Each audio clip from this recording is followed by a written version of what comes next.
A very good evening all around the country and indeed the world to Apex Rear Wing. This is the Caterhams series, season number 7, round number 3, and we are at a custom built circuit called Place City Circuit. And my name's Stairs, joined in the commentary box by Ben Rhodes, Rhodey for short, and the debut sim racing commentary debut for Matt Dunlop. Welcome, gentlemen. Pleasure to be with you. Pleasure to be here again, Stairs. Well, we've got, it's been 2 weeks since we've had action in this series. Of course, Ziras has been fairly dominant in the series, hasn't he, Rhodey? Yes, he has. Yeah, it's been 2 weeks, so they've had a good break. From what I found out last week, it's good fun. But back to the series of racing, and to the points. At the moment, Ziras sitting first, a win in all 4 races, giving him a very handy points lead. Second is Lewis Wedding, hasn't spent 1 race off the podium. Pretty consistent up the top though. Third, Sam Smith, ruining his perfect run of 2 thirds with another third and a 6th in the last race at Virginia. Fourth is Birdo with only the 1 podium. Fifth is Madbird, followed closely by Goofball Antics. 6th is Brenton Foley, despite 1 DNF.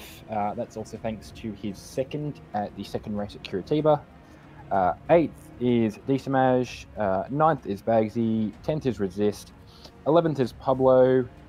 12th is Nether, the best of our part-time racers. And 13th, but certainly not last, or at least, is Roadhog. That's right, and Pablo not here tonight, unfortunately. Moving house, so we wish him the best of luck with his move. Hopefully we get to see him back in sooner rather than later. Turning our attention quickly to the calendar and the race info. Of course, this is round number 3 of a 10-race series, the first 2 taking place in the American continents, Curitiba in South America and VIR in North America, and then that's the path ahead for us, stretching forward into next year. And that's the details for this circuit as well. Place City Circuit, a street circuit, but lots of undulation. 2 15-lap races will get us going for our total race distance for the night of 100 kilometres. And looks like a pretty interesting track, doesn't it, Matt? Certainly does, yeah. Very bumpy track, I will say that much. And there's a lot of very interesting corners. Turn 1 is going to be a big one, especially on lap 1. It's a big, long, sweeping left-hander, and there's no room for error. The wall is right there, so if you get even a little bit out of line or you touch the inside wall, you're going to lose a lot of time. Certainly, and well, it seems like the cream is rising to the top regardless. Ziras is on top in this practice session by 1/10 and a half. It wasn't too long ago that he and Brenton Foley were matching each other to the 1,000th of a second. Indeed, yeah. Just before we started this broadcast, Ziras and Brenton Foley were on the exact same fastest lap time. At the moment, Ziras has pulled ahead in the practice by 0.148 of a second, but it's still very close at the top with Foley there in 2nd in practice. Most certainly is, and of course running the shootout style qualifying session, which means that we'll be going with reverse order. Bagsy at the moment looking like he'll be the first man onto the circuit in the qualifying session. Yeah, Bagsy probably just due to his lack of laps here. He did jump in rather late.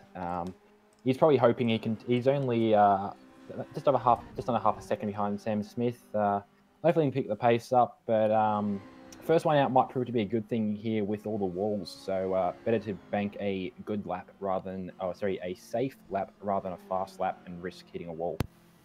I reckon of all the tracks on the calendar, this is going to be one of the most unpredictable, especially in qualifying, because so many of these guys running at the moment don't have very much practice, if any at all, before this session. And there's a lot of slippery parts of the track where you can lose traction, especially on bumps and curbs. So a few guys might inadvertently throw away some laps during their shootout, and that could make for some very unpredictable grid positions. On that, it's probably a good point to mention Goofball Antics is not placed too badly, considering that he doesn't put in an awful lot of practice, and he's only a couple of thousandths or a 100th of a second off Lewis Wedding there.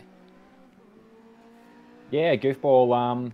He's done a good job for having very little practice. It reminds me of my debut at Sandown, a similar circuit in the way that the walls are constant and very intimidating. And yeah, to be sitting up 5th on sixth, very close to 5th on a track with very little practice. He's pushing it but not pushing it to the point of being in the wall. But the advantage of being a practice session is you can, probably not so much in practice session, being a simulation race, that he can just Alt F4 and restart the race rather than having to go and find the garage to repair it. He's going through the final turn of the course now, and that's a turn that's been catching a lot of the guys out. We've been listening to the main chat before we jumped in the booth today. We just lost Matty there. We just halfway through the sentence. Did we lose him? I think so. Well, it's all right. We'll wait on tenterhooks for what the end of that point was going to be. So a strange one there. Matty, just let us know when you can hear us, or when we can hear you. Well, if you just if we of course will know when we heard. I'm going to abandon that sentence, so we'll move on. 30 that was seconds a severe run on that. remaining in this practice session, so hopefully Matty can get his issues sorted. Somebody's parked sideways on the front straight. Who was that? Well, it's a lot of guys, because that's where the pit lane. Oh, I meant there was somebody actually sitting sideways on the grid. I was watching Nether, and they went right in front of him. But of course, I am playing Ghost Car this week, as with the past 2 weeks. So only a quick scroll through the cars is going to be an idea of who it is. There you go. So far, no word on Matt's issues. We haven't heard from him since he cut out halfway through that sentence. Sorry, boys, I've just lost connection to the server there. I'm just trying to jump back in. Are we going all right now? We are. We can hear you loud and clear. I don't know if you can remember what you were talking about, but perhaps you'd like to finish your point. I'm pretty sure I was talking about the final bend, and a lot of the guys were saying before we jumped in the booth that that corner and that particularly tricky racing line is one of the toughest ones to learn. Yeah, well, I had a little bit of a go in these cars just prior to our broadcast starting, and I can absolutely attest to that. It's got a lot of undulation that you probably can't quite see from the. It doesn't quite give you the real idea of just how steep some of these bits of the circuit are on the cameras, but they really are steep, and the undulation can prove quite tricky, especially when trying to pick your braking zones. Yeah, absolutely. Not only like the fact that there's steep inclines and declines, but the fact that they're so contrasting, and they're so sort of dramatic in how they change. Especially turn 6 is a big one, I find. You crest as you go through the apex of the corner, and that can cause a lot of traction issues when you're trying to power out, get the power down as you're coming out of that corner. Well, we're going to have the benefit of an onboard lap with Bagsy when he finally gets out to start his out lap. Just waiting for the light to go green there at the end of the session. We can, at the beginning of the session, I beg your pardon, and we can show you just what we're talking about here. Yeah, just hang on the light to go green. As it just has, I can. Good timing. On cue there for you. On cue, yes, very much on cue. So yeah, big long pit lane exit. I was just to mention. It reminds me a bit of Phillip Island, the bike layout, but it's a big long pit lane. But you know this track better than me. You've driven it. I'll let you take this one. Yeah, well, it's a tricky pit exit. It's going to be. Well, thankfully, this race doesn't have pit stops, so it won't be an issue. But it's on the outside of the first corner, which is an incredibly long right-hander, which you don't necessarily need to brake for. You can probably do it with a lift, but it's tricky. Then you go into turns 2 and 3, these two 90-degree right angle corners, which bookend the network 10 straight, and then going down here towards KC Tools turn number 4, which is another right angle corner to the left, and that's about where the right angle corners stop. Then you go a tricky corner. Now this corner, turn 6, a lot sharper than you actually expect. Down to the forward hairpin, turn 8, which is a sharp sort of beak-shaped kind of corner, and Bagsy, of course, this is his outlap, so he's not taking that quite as quickly as he could possibly do. But that's hard to pick your braking spots, and then you get blinded by the runoff area there, which is bright white. Yeah, it's a relatively short run to the line, so it'll be interesting to see how much an effect slipstreaming will have, especially on the last lap of the race. Probably not a huge amount, and people will be trying to fight to get the best exit they possibly can, and maybe look out for some late race lunges on the last lap at that last corner. Yeah, and I was just going to say the runoff. I play on low graphics, and I thought it was just my end, but it's just for everyone. But it's as if it snowed on the circuit. Yes, it is. It's blindingly white. When I went off at turn 2, because as soon as I went onto the track, I immediately locked up the brakes and went off the track. I wasn't sure if I was actually heading into a wall or into a runoff zone. It's just that bright. It's very difficult to differentiate. Yeah, speaking of the runoff though, Bagsy using none of it so far on his hot lap. Little bit of a lock break there into the KC Tools corner. Coming up now to the tunnel chicane. Yeah, and a nice line through there, completely flat, and then you've got to bring the car all the way over to the left-hand side of the corner of the road, I beg your pardon, before you turn it into that very sharp corner and through the armour or hairpin, and just drifting a little bit wide on the exit. That's going to cost him a little bit of time running down here, but thankfully it's a fairly short straight. I reckon this section here between turns 6 and 8, that's where you're going to see a lot of good racing action because there's a lot of changes between the right and the left and the right, and the varying apexes and the radius of the corners means you're going to have some people trying to stick around the outside the whole way around a corner just so they can position themselves well for the corner that follows. Well, that's the final corner negotiated for Bagsy, so he's set a clean lap, and across the line it's going to be a 38 flat to get us started in this shootout. Yeah, I slight leave of memory. I forgot exactly what the quickest time was in practice. But I think I've still got it up here. It was a 33, so we're a ways off that, about 5 seconds. But it's amazing how these cars really are commitment cars, and it can feel like you're going pretty quick, but then there's so much more time in the bank. Now, Sam Smith starting his lap, he's probably in a bit of a position that he's not quite so used to after finishing second last in the practice session. He's been up there on the podium in previous rounds.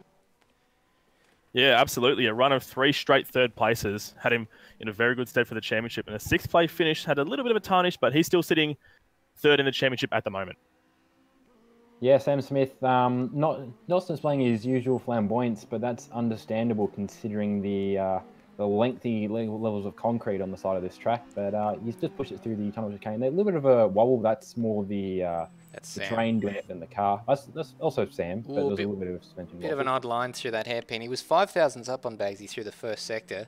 So we'll see what he can produce for us through the second sector. He's actually tagged the wall there on the exit of the armour all hairpins. So a similar line to what Bagsy did, but he's found 7/10 of a second. So he looks pretty comfortable to slot up into provisional pole, albeit he did take some very early apexes through 6 and 7, and hopefully that hasn't hampered his time too much, but we'll see as time goes on in this session. Yeah, I think the thing we're learning with some of these tracks is that you can get some funny lines produced at pace, like the slide into Oak Corner at Virginia was turned to be the fastest, which was counterintuitive to the normal racing line. But Sam's lap 136.950 puts him just over a second above Bagsy. So either side of the 37s, our first 2 runners, as Roadhog begins his lap. And Roadhog, the designer of this circuit, should know it fairly intimately. Yeah, you'd hope so. He's done a good job with this circuit. The creation tools, from what I've seen, I've looked around at the tool he used. It's not the easiest to work with, but he's come up with a brilliant circuit, and he should have some intricate knowledge on some of the finer points of this track. Absolutely. He's keeping things very neat and tidy so far. He hasn't been oversteering too much, which is a very common problem, not just with these cars, but with this slippery track. So, as I say that, he gets the back end out a little bit through turn 3, so commentator's curse has kicked in nice and early. It's paying dividends, though. He's 6/10 up on Sam through the first sector there, so this is looking like a mighty fast lap. We should be... Well, we straddled the 37s with the first 2. Roadhog at this rate may well skip the 35s and go down into the 34s. So we're just having an allergy to odd numbers in qualifying. It seems, yeah, at least for the second integer of the seconds. But he's actually lost time through the middle sector, so we may well have to eat our words. He's now on track for a 36. Yeah, another little wobble out of the forward hairpin there. Into the S's. Doesn't get too close to the wall through the S's. What's happened there? Oh, there you go. I've actually forgotten what corner he's at. He's already at the last corner. It doesn't take long to get through the S's, does he? Doesn't he? So that looks like a pretty good lap indeed. And he does drop into the 35s. He found a fair bit of time through that final part of the lap, didn't he, gents? Absolutely, yeah. He did well to recover from his loss of time in the middle sector as Desamaj crosses the line to start his flying lap. Well, we've taken an antihistamine for our allergy to the odd numbers, and smack bang in the middle of the 35s is Roadhog as Desamaj starts his flying lap.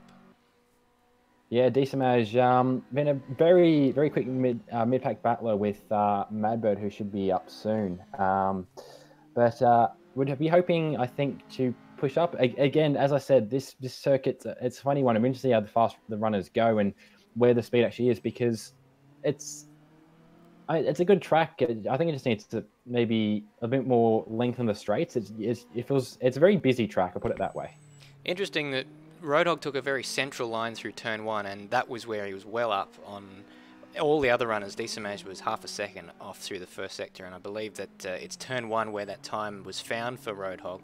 And it's funny, I would have thought you needed to stay tight onto the inside. Just having driven it, it's very bumpy and can spit you towards the exit, the outside of the corner quite easily. But seemingly finding that balance somewhere in the middle is the right balance.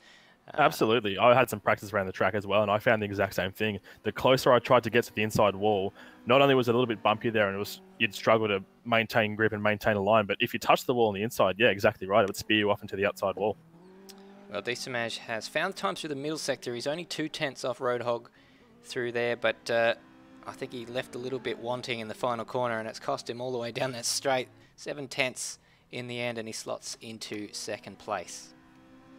Yeah, Nether, the next one up to have his shot at a qualifying run. Again, I'd say another camera. He's been mid-pack when he has been here, but good to see him back for this race.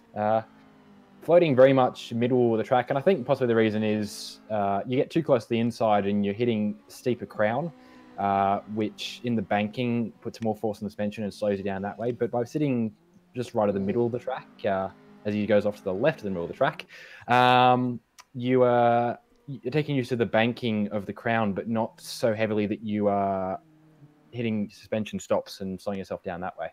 Just battling a little bit of oversteer on the corner entry, which I can absolutely relate to in my 5 or 6 laps around here earlier today. That was what I was struggling with, so Nether having those issues as well. But he was only about half a tenth off at the last split we saw, so he's doing pretty well considering the problems that he appears to be having. Yeah, sometimes, especially in these cars, oversteer can be your best friend on the lead into a corner even, to get the back end out so you can get the power down and push in the direction of the corner straight away. Not necessarily as much on this track, though. I've had a bit of a run in the Caterhams around other tracks as well. Ooh. As he oversteers. Oh, he's almost lost it on the way into the S's. Hopefully that's not going to harm him too much, but we'll have to see once he gets to the line. I think it will, though. He was 4/10 up. He found a mega amount of time through that middle sector, so he's got the thing hooked up quite nicely through there. But that would have cost... The S's is flat if you get the line right, and that would have cost him time all the way through. Yeah, coming across the line now, and I see how much that's hurt him, and it put him down. Cost him 2 positions. Yeah, had a good run at the podium there, and it was just that a lot of the rears out of the forward hairpin, and this track, and I mean these cars and this track is all about driving on eggshells, and it's just the double eggshell that's throwing some people off.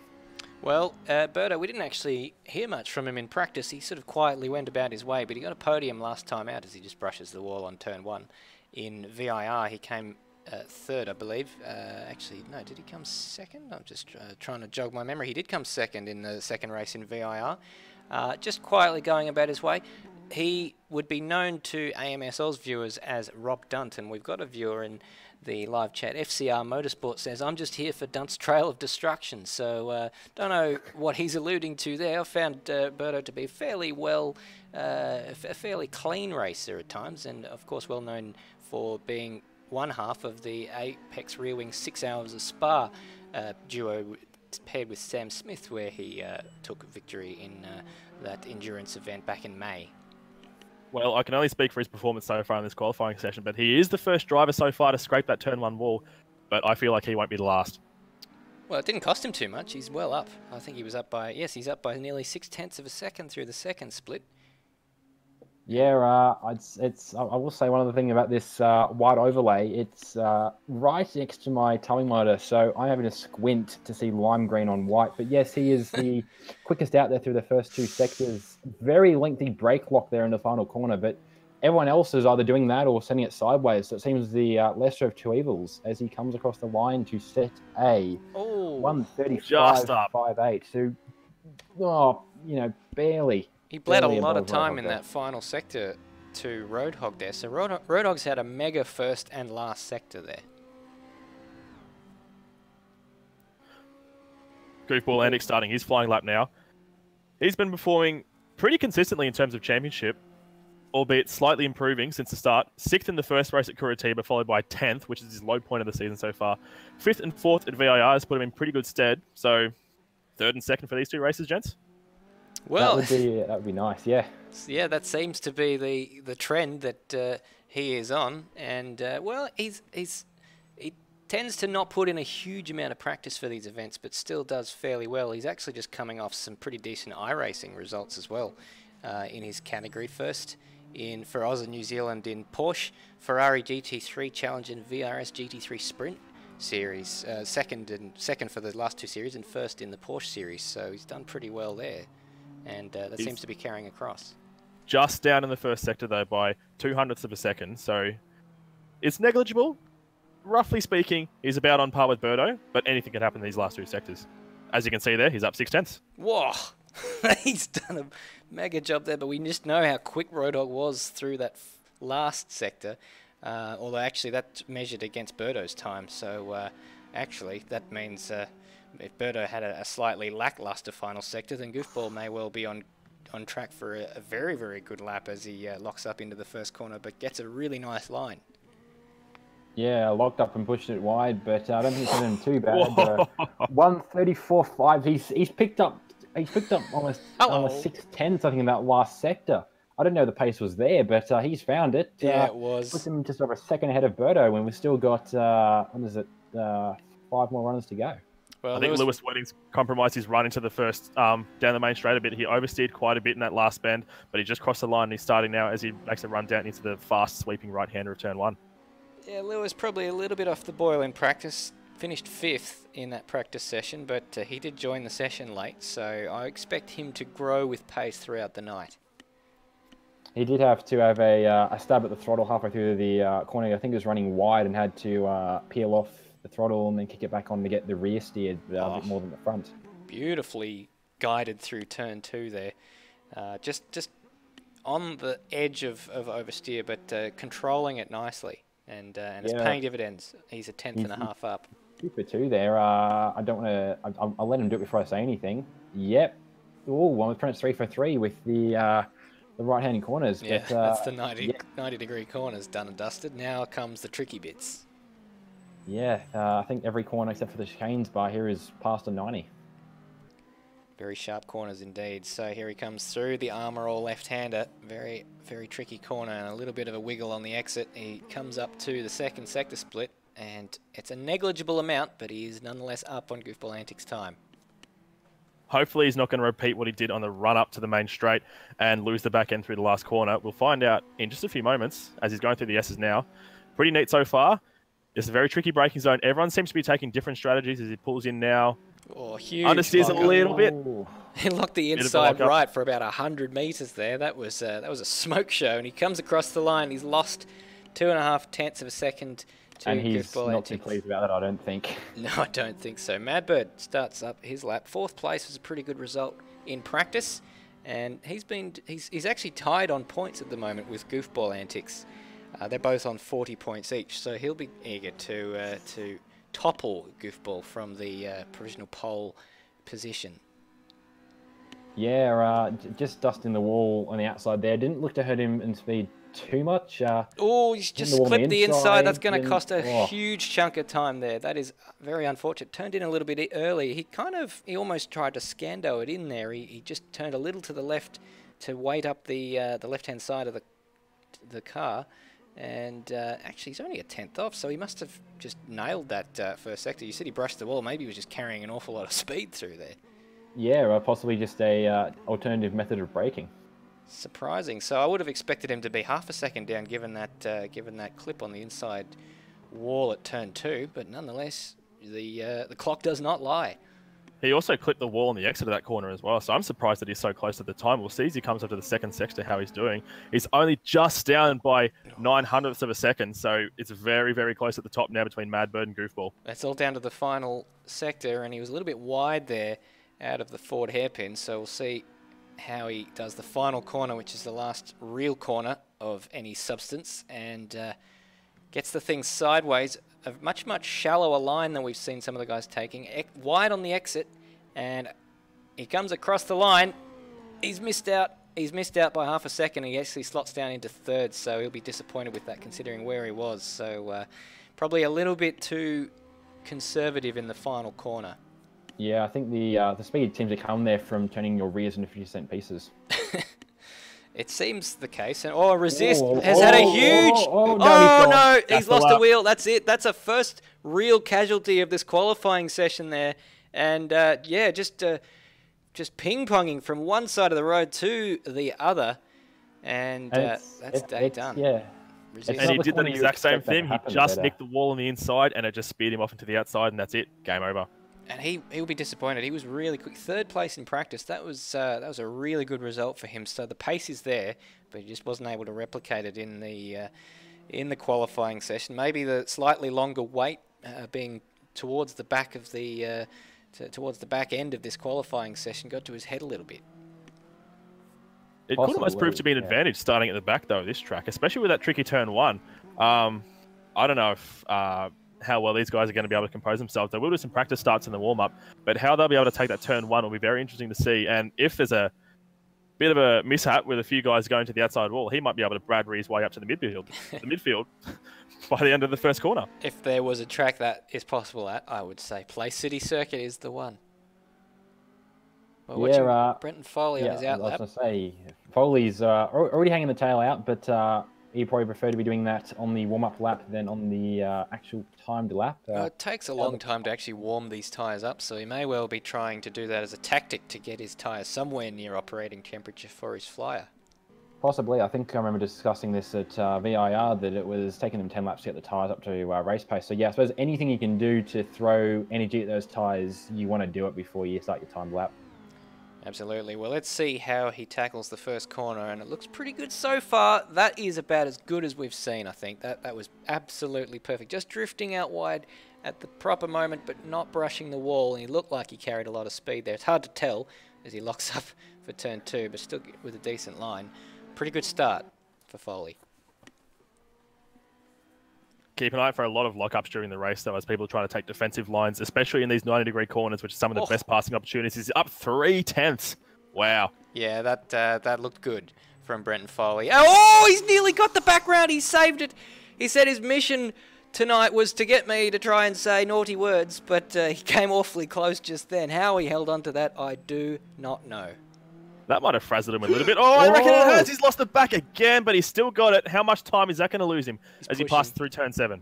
Yeah, well, we will find out very, very shortly indeed. He's absolutely on the ragged edge. It's all or nothing. He has bled. He's still up. He's still up, but he's lost a fair bit of his advantage, and he's lost more of his advantage there. That's probably going to cost him because of such a long portion of the track, full throttle after that corner.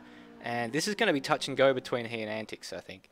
He really hung the back end out through turn 8. And that's unbelievable. He's sliding everywhere. He's just having a laugh at this point. He's the new Sam Smith. I think we dubbed him that in VI. Yeah, I was jokingly said that last race, but the moniker has transferred, but not the pace, crucially.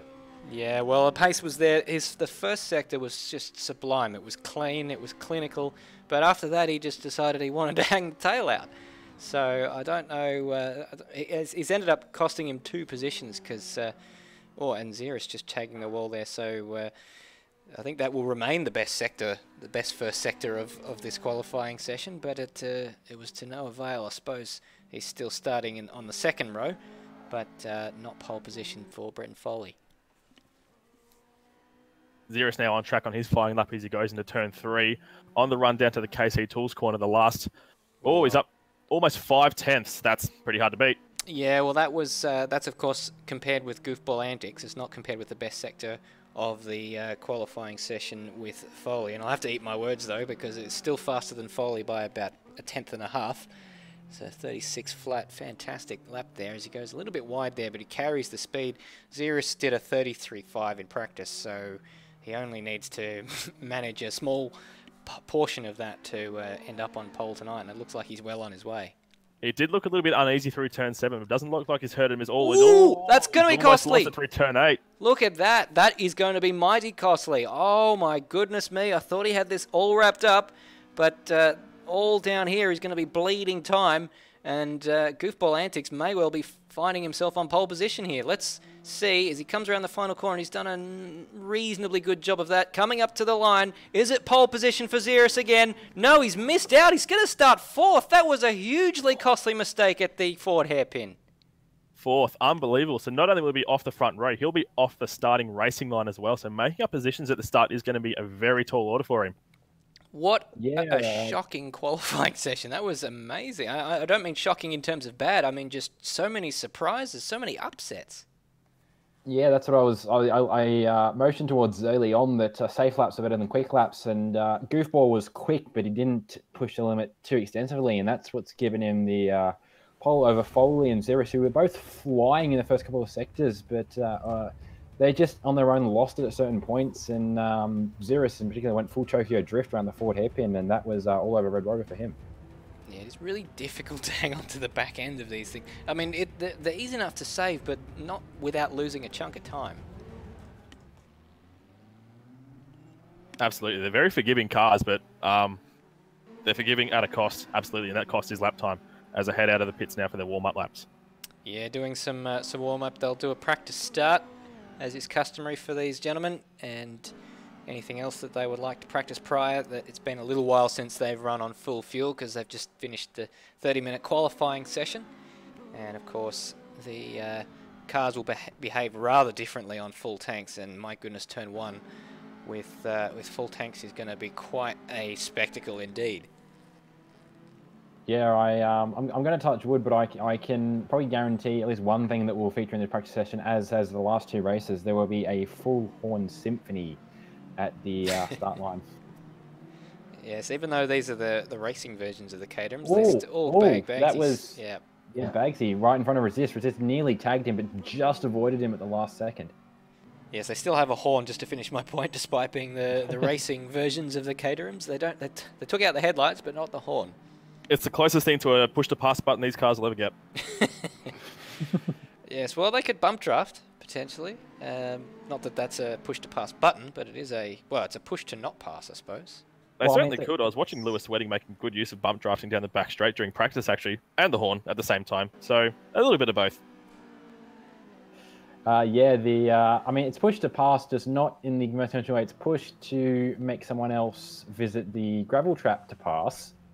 But that's a bit structured and not exactly the most conscientious. I'm going to abandon that word. The most morally right way to do it.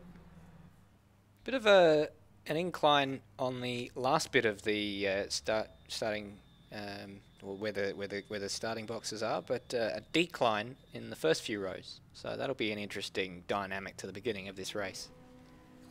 Yeah, it's like not Sandown. Phillip Island in a way. Phillip Island's a bit the other way. It's I think the further up you go towards the back of the grid, the steeper the slope gets. So if you're starting back grid position, you have to sit there and jockey all 3 pedals, and it's not. I mean, it's doable. It's just not fun. It's much easier just to have the clutch and the throttle, trying to balance a brake in there. It's just too much effort. Too much effort indeed. Well, here they go. They're all in Discord together, so someone will be counting them down.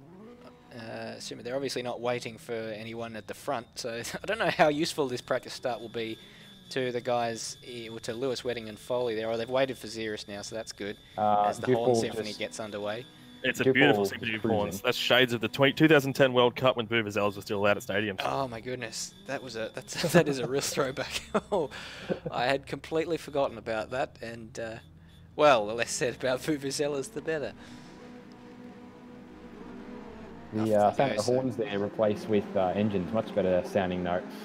And just in case you're wondering why I'm not going off my tree with excitement, this is a practice start, and oh my goodness gracious me, I'm very close to being off my tree here, 3 wide. Oh my goodness, that's not going to work. That's brave. Well, they know they can do it. Look at the outside. Jesus, just guys, practice start, please. No, that's why they're doing it. Lewis Wedding got absolutely swamped there because he was the most circumspect there. Oh, that's a late move there for Madbird. Oh, well off. You avoided all of them. Oh, there's a huge crash. And Ziras is round. Bagsy's off. Oh, well, we can only hope that doesn't happen in the actual race, but that was exciting. And I think what they've done here is they've turned their warm-up into our warm-up. They have. Well, It is an opportunity as well for us to have a short break because I think we need that prior to the race start itself, and more issues. Lewis Wedding spinning the wheels up just before the tunnel chicane. We'll have a short break. We'll be back, and well, I'm going to get you guys to have a bit of a think about your predictions in the interim. Don't go anywhere.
Welcome back, everyone, to live action from Play City Circuit. You're not watching the race as much as it may well look like it. This is the warm-up session. We've had the guys just line up for their second practice start, and if that's anything to go by, we're in for an absolute killer start with 3-wide action into turn 1, gentlemen.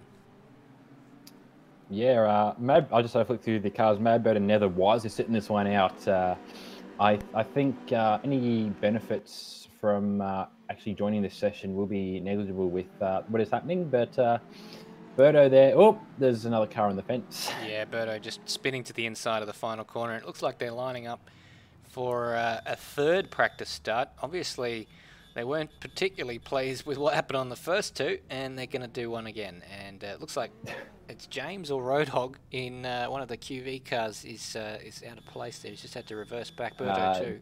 That's Decimage sitting in front. Decimage, there you go.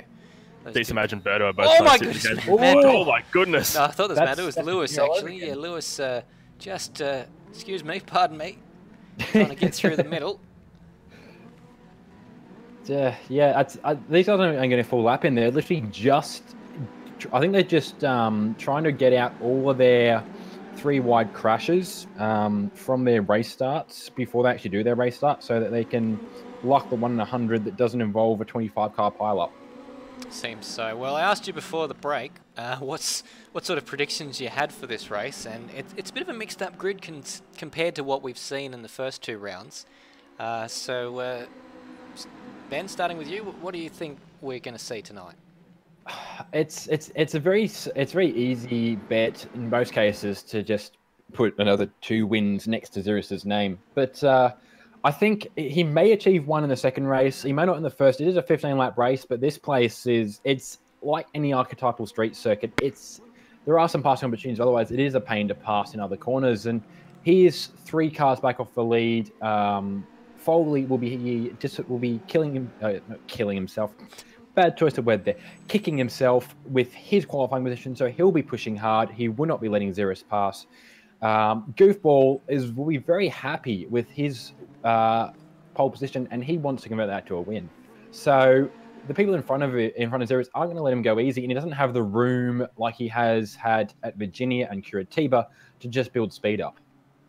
So I think Goofball, I forget who was in second, but Lewis. Lewis, there we go. Goofball or Lewis for race 1. Ziras, though, I expect to see coming back through the pack for race 2, and I'd be surprised unless a major incident happens to see him not in the on the top step of the podium for race 2. Good goal, Matt. Well, for me, it's hard to go past Ziras for race 1, even though he's starting from 4th, and it's going to be a very tough ask for him to make up positions quickly. He didn't get 4 wins in a row to start the season out by being an aggressive, non-cautious driver.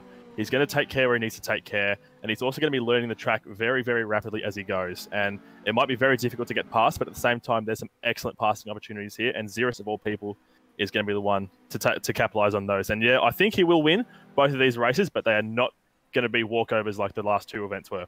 That is a very, very good point. Ziras has not got to the huge tally of wins that he has by accident. He's got something like 50 plus wins in Apex Rear Wing, and that is with a win percentage of over half, 56.8% win percentage for Ziras before the start of this season. So that is just an incredible statistic. But yeah, it was actually one of his most successful series in Apex Rear Wing was when we did stock V8s, and that was reverse grid races included. So he dominated that series, won all but I think about 3 or 4 races, and included winning most of the reverse grid races, albeit those cars are a little bit easier to pass with push to pass buttons.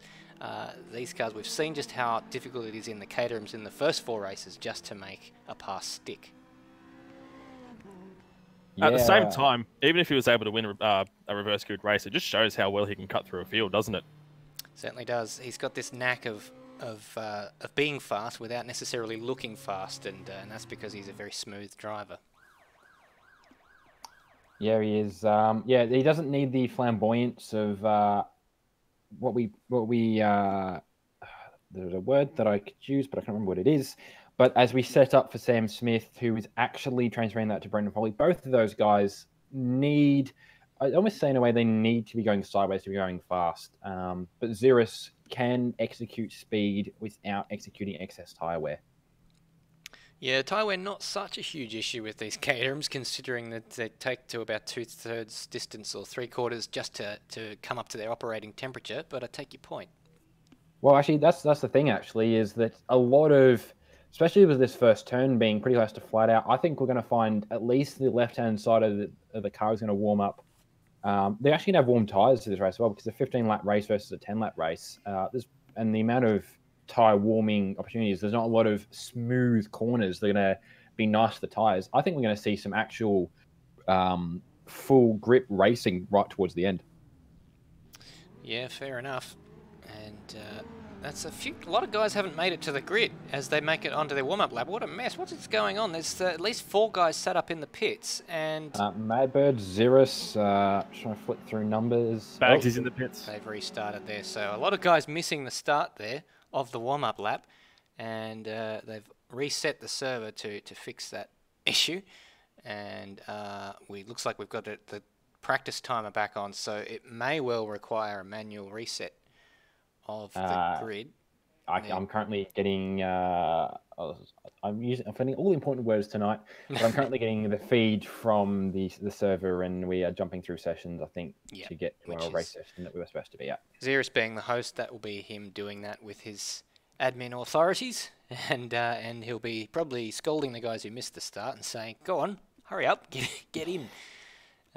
So just in the warm up at the moment. Hopefully the order will remember itself. Goofball Antics on pole position from Lewis Wedding after a surprising qualifying session with a couple people up on Goofball's time, but throwing it away in the back end of the lap.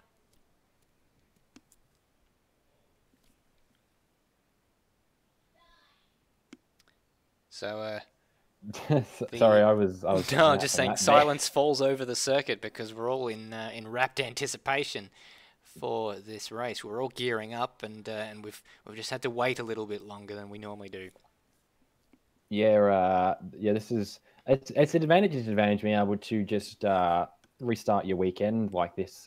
It's not quite the same as Sandown. I think being the best example for our real life commentary for the V's. Shane Purvis, one of the Victorian Formula V drivers, put it in the wall on the third corner of the outlap of qualifying.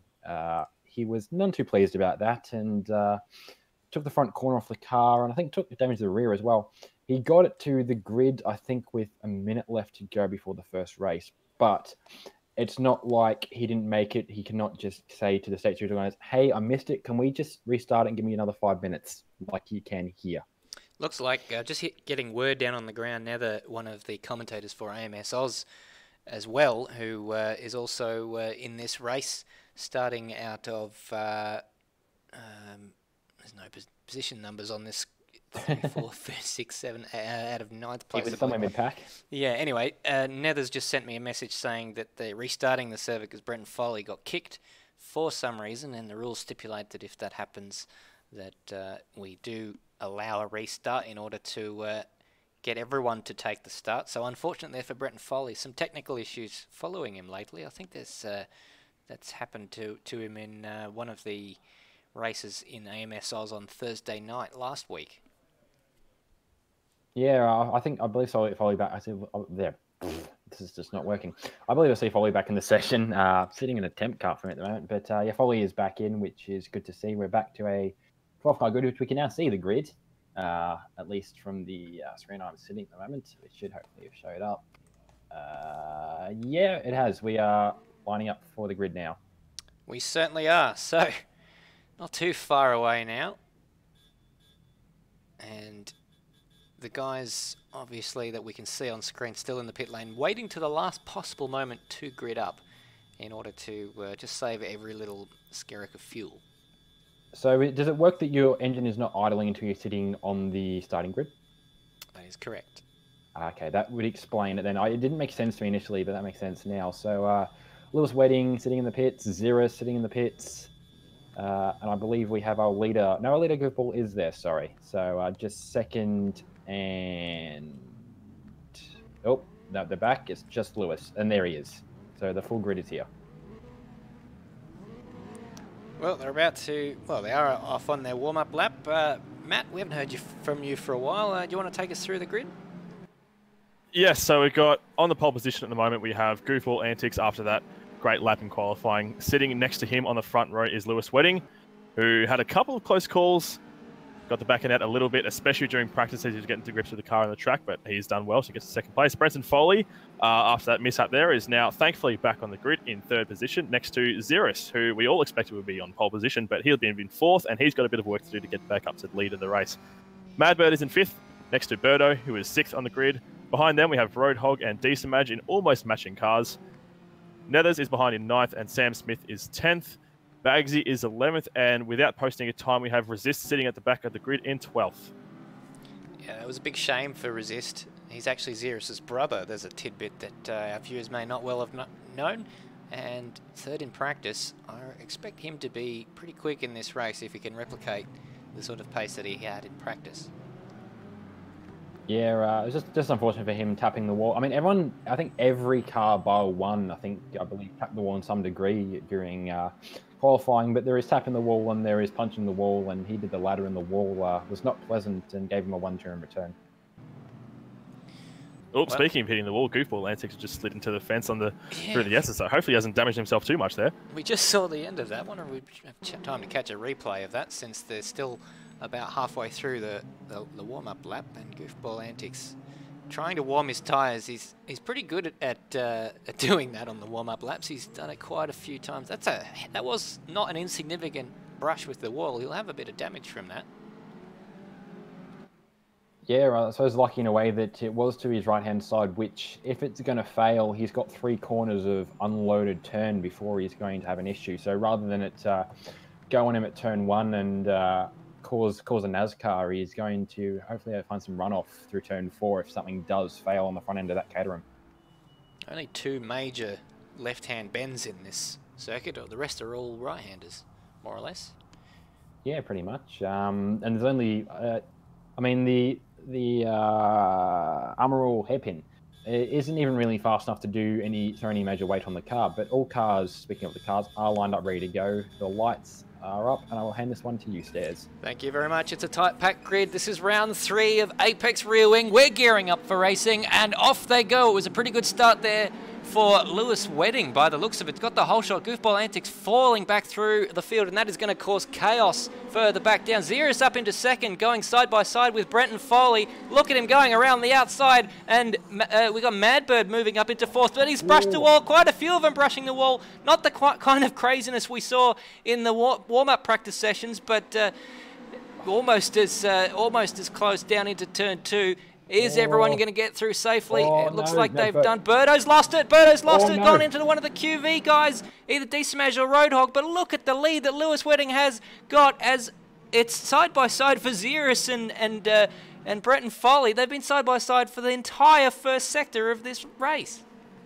And this is that section I was talking about where side by side is key as they head through the tunnel chicane. Will they be able to go line astern? No, they've fallen back into line.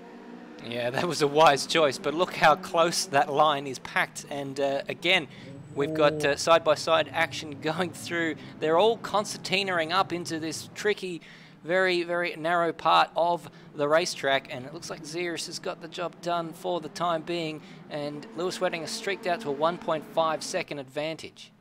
Birdo very nearly cleaned up Bagsy as they went into that chicane. Oh, there's contact there. I can't quite see who that was. I think it's Goofball Antics. And that's a busy mid-pack there. There's, I think... Oh no, Madbird! Around. That's Goofball Antics. The camera angles are very, very small. So what a horrible start for Goofball Antics. He's been assisted into the wall. I just want to see what caused that. He's had a number of incidents, probably still dealing with damage from that opening lap, or that warm-up lap issue. And did he do that on it? Yeah, he did it all on his own. And then he got a little bit of a tap from either Desmash or Roadhog. And back to 12th. What a horrible start for him. Meanwhile, Lewis Wedding leads by 1.1 seconds, but Ziras has got Bretton Foley up underneath him. Yeah, I'm just looking back through the pack. Madbird just got past Roadhog on the way down to turn 1, and Madhog and I believe it was Desmash behind him also had a tap at the wall. There must be a magnet in the outside wall, the amount of cars that are going towards it. Roadhog got pretty slippery through that corner. He had lock up on the way in and he got the back end out on the way out, but he hasn't lost any position so far as he locks up again.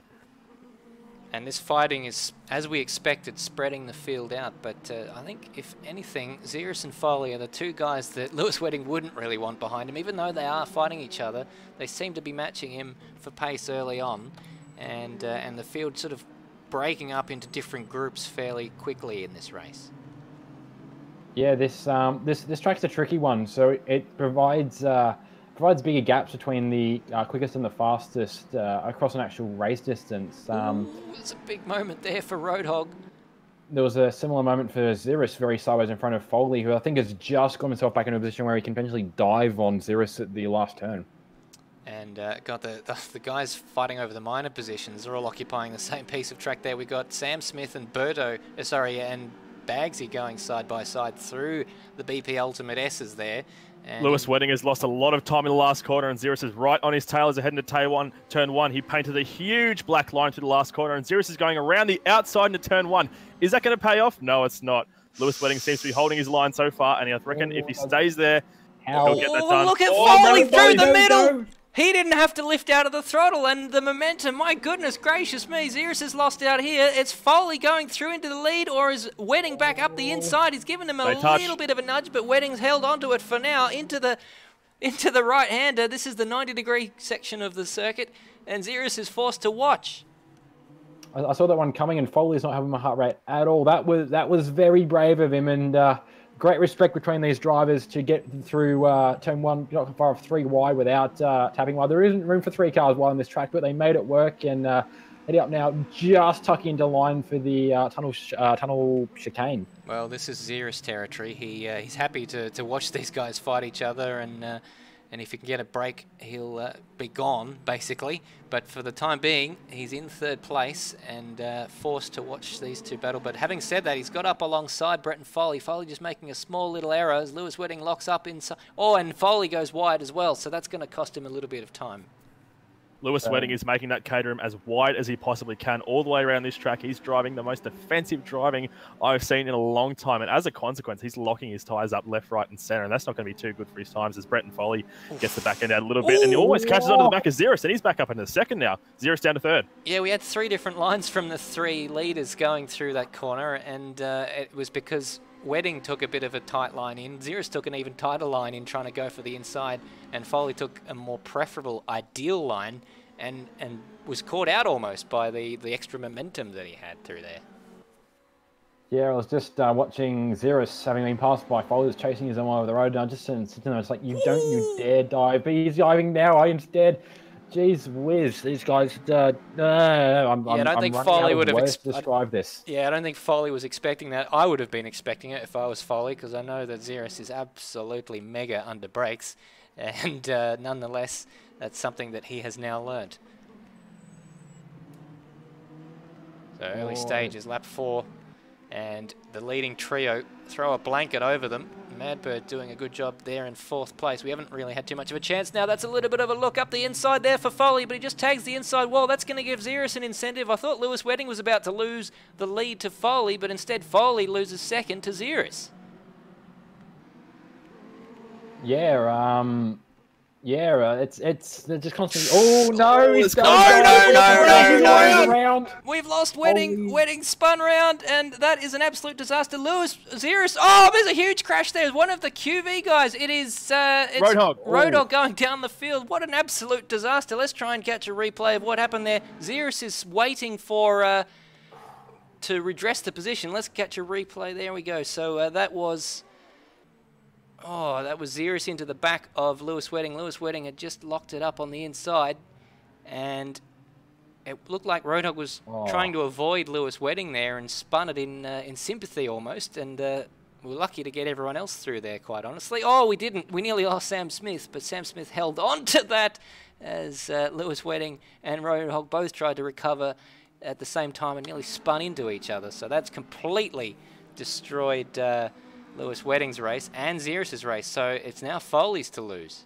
I think Roadhog lit it up on the exit as well. Exited through the S's after he recovered from his spin. But I've just noticed Goofball sitting at the bottom of the timesheet. He pitted a lap before all this kicked off, so he had his contact with a wall on the warm-up lap, and that seems to have done some damage or enough to warrant pitting. But I believe he is now making his way to the pit lane, so he had some extensive damage to warrant a warrant a repair time that has dropped him a lap off the lead. Yeah, well, Goofball Antics is a lap down as well, so he hasn't lost a position to Goof, so he's not completely lost, but it'll be a small consolation for him.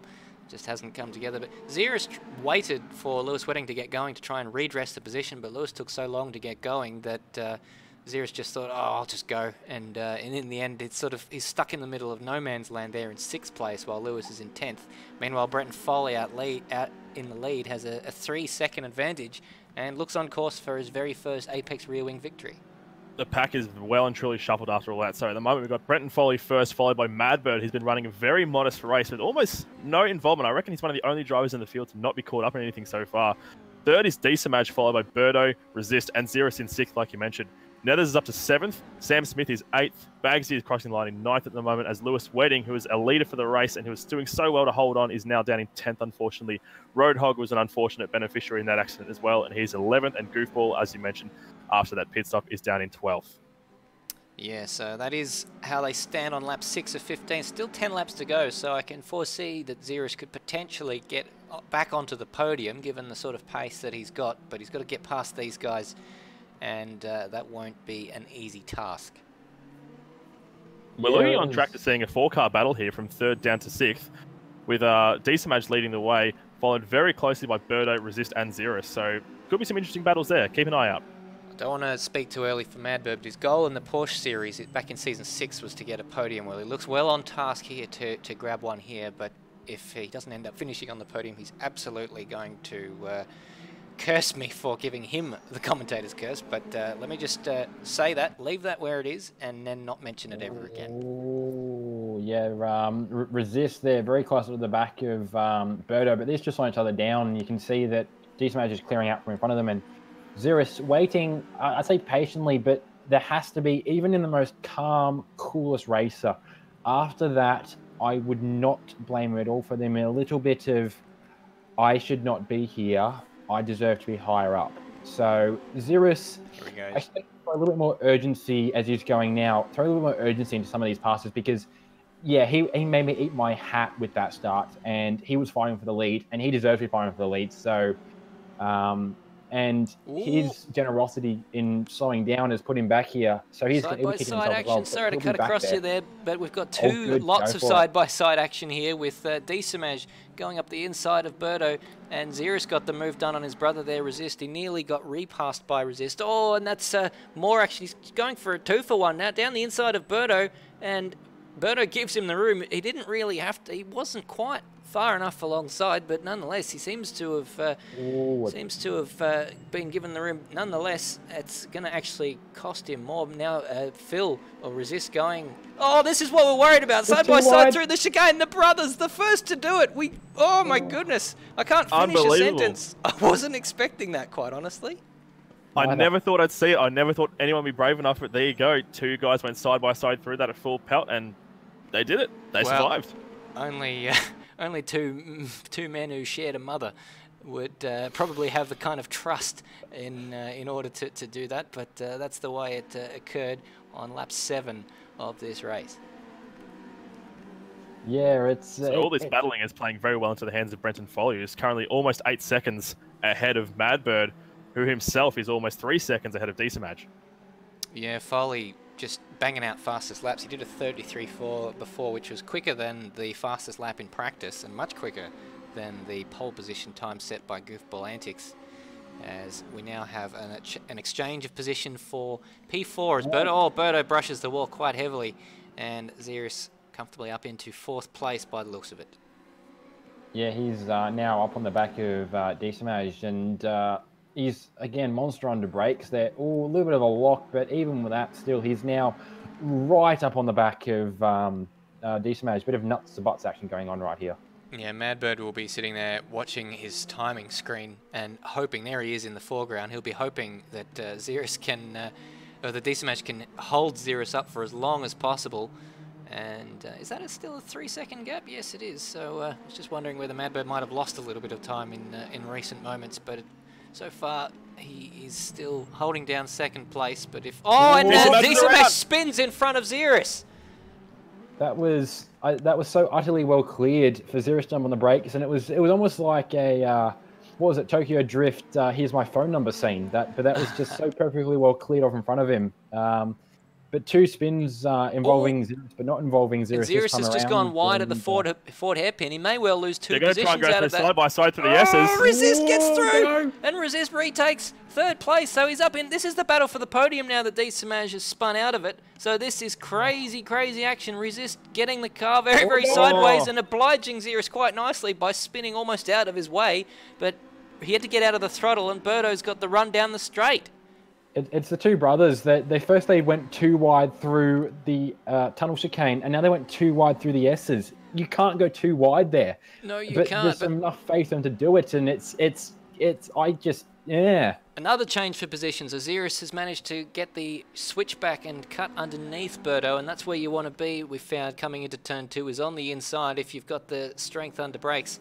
And in the last 30 or 40 seconds, we've seen the final position on the podium change around about 4 times, and that has given Madbird a 6-second advantage, where it was 3 seconds before.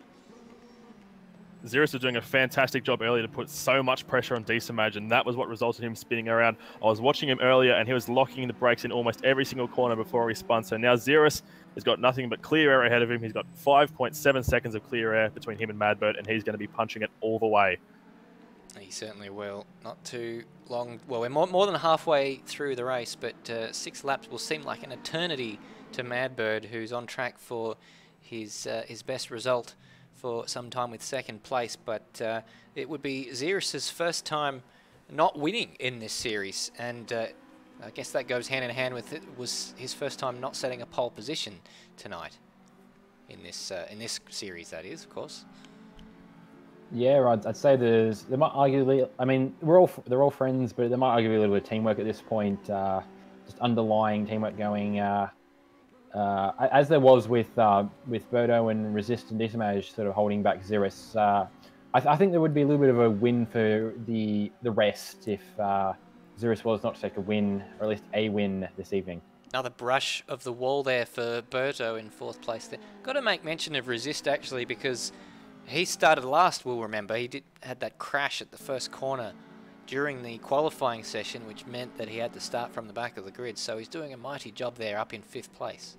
He's doing an incredible job, and he seems to be learning the track very well, especially turn one, because that unfortunate mistake, which happened to be on his shootout lap, it really hasn't hampered him. He's pushing through, and he's up to fifth, like you said, and he's right on the back of Berto.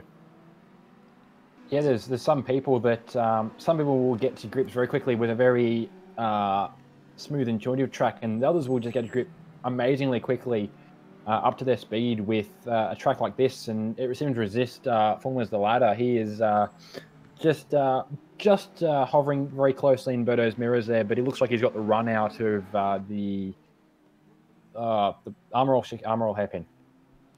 Yeah, and up to the forward hairpin there. So it looked like Berto Resist tried for a bit of a move there, didn't quite pay off. So Ziras has been setting some purple sector times, 35.9 and a 29.8 for the first and second sectors. And on each occasion, he's taken a chunk of time out of Madbird. He's catching up to him about 7 or 8 tenths of a second per sector. So Ziras and Madbird is a very real possibility in our near future, as Berto and Resist look very, very close into turn one again. This is the first time since Ziras' incident early in the race that he's been able to see Madbird up ahead on the track. So, like he said, he's gaining on him at an astronomical rate as Madbird goes into turn one, followed very closely by Ziras.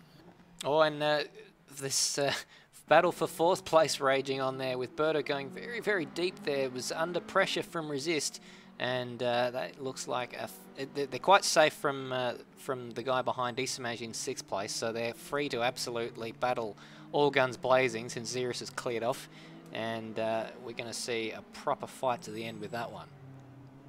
Yeah, worth a bit of mention further back in the pack. Lewis Wedding also recovering from that incident, just poking on the inside of Sam Smith through turn one. Both very, very mature move. There wasn't any desperate late braking, wasn't any sliding. So Lewis, I think, he's at the mindset where he is too far back to be able to try and win this race without doing anything too crazy. So he will be setting himself up the best he can for race 2. Yeah, these are all useful positions because, of course, it affects where you start in the second race. I think Resist might have lost a lot of time there, because he's currently 3 seconds behind Berto. Oh, yeah, he's had a moment. We'll wait to see on the timing screens where, but that's certainly put paid to that battle if Berto hangs on to this slide, which he does. That was so close. Meanwhile, Ziras is only about 1.3 seconds behind Madbird, eating out chunks. Now, I think Madbird will probably see the writing on the wall, unless it's the final lap and he's still ahead, but he'll probably see the writing on the wall here and try not to lose too much time fighting with Ziras just to hang on to that podium position. Look how much he closed up under brakes here. I think Madbird, at least for the last couple of laps, has been struggling for pace. The gap from Ziras to first has stayed the same. But the gap from Ziras to Madbird has dropped. So Madbird has lost speed, but he has reacted to what his timing screen is telling him, and he has lit the torch up a little bit higher, but I don't think it'll be enough to counter Ziras with any effectiveness. Well, he did a good job in some of the Porsche races last season at keeping Ziras behind in the closing stages, but 3 laps in these cars is a mighty, mighty ask. Oh, and he's a bit wide there. Is that going to give Ziras the momentum? It wasn't quite close enough to take advantage of that mistake from Madbird. No, I think Ziras pumped the brakes a bit earlier and took a slower line through that corner to begin with, so they evened out. But I haven't here. I think Madbird might have just let him through there. I think so. Yeah, it looks like Madbird just redressed. They were both a little bit hesitant, but now Ziras has shot through with no trouble at all into second place. And that's the magic of Ziras. Even when he's had a bad race, he can still scrounge a pretty good result out of it, even though he's 16 seconds adrift of Foley, second place. In terms of his championship tilt, is a mighty good result. Oh, a big lunge for Lewis Wedding in the final corner. He's just gone past Resist, and now Lewis Wedding is back up to 5th, which is an incredible recovery from his 10th place drop earlier in the race. Yeah, so Resist somewhere having more issues. We saw he drop 3 seconds behind Berto, and Berto's down in 8th there as well. So something's happened off screen to Berto and Resist, who were fighting over 4th and 5th not long ago. All of a sudden, Lewis Wedding is up in 5th and Decimage up in 4th. So yeah, Sam Smith up in 6th as well. A lot of beneficiaries out of something that's gone down off screen, but has clearly involved both Berto and Resist. Berto in the pits actually, so there was some heavy contact with either a wall or Resist or both. Yeah, well, Resist had a very slow middle sector on the previous lap, and Berto even slower. So I mean, they were 3 seconds apart on the racetrack. What the? Sam I'm not sure if it was me, but Sam Smith looked like he pinched a brake under braking into turn 3 and slapped the inside wall. That is indeed what happened. So, well, that's what it looked like anyway from our perspective. It was just good. That looked odd. It did so look I wasn't sure. Well, Lewis Wedding is not going to be looking to lose any of those positions he just made up. As soon as Sam Smith gets on the back of him, I saw earlier in the lap, he was driving extremely defensively. He doesn't have that issue at the moment as there's a second gap between Sam Smith and Lewis Wedding, but I can imagine that Sam Smith will be getting on the back of Lewis Wedding again at some point towards the end of this race as Lewis Wedding himself gets towards the back of Decimage to challenge for 4th. There's a yellow flag. I'm not sure. That was just a local sector. Oh, that's why Bagsy sitting backwards in the Brummobile. Oh, dearie me. So, and we've had a DNF from Nether. I don't know how recent that was. So it's all sort of happening, and we're not seeing most of it, unfortunately. So just wanted to make mention of Decimage. He'd be on course for a season best result in 4th place, but he's got a lot of work to do to try and hold on to that with Lewis Wedding bearing down on him as Berto still coming out of the pits goes a lap down.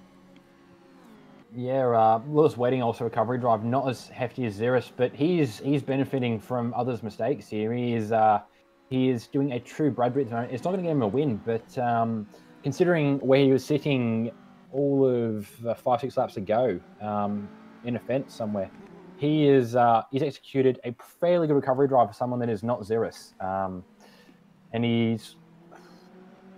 he will slot in if he's lucky to 4th place, which is going to stand him in good stead. I mean, Ziras has got to a podium with what's happened from 4th place in this race. So 4th place isn't a bad starting place for race 2.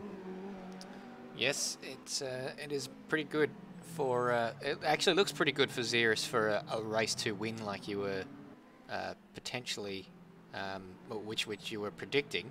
Yeah. If he's starting in 2nd with some of his closest protagonists behind him back there, Lewis looking like he'll start roughly where Ziras started race 1. Now he's got a bit of a run there on the inside of the Ford hairpin on Decimage, but in the end Decimage seems to have the better run out of the corner, so only a lap left.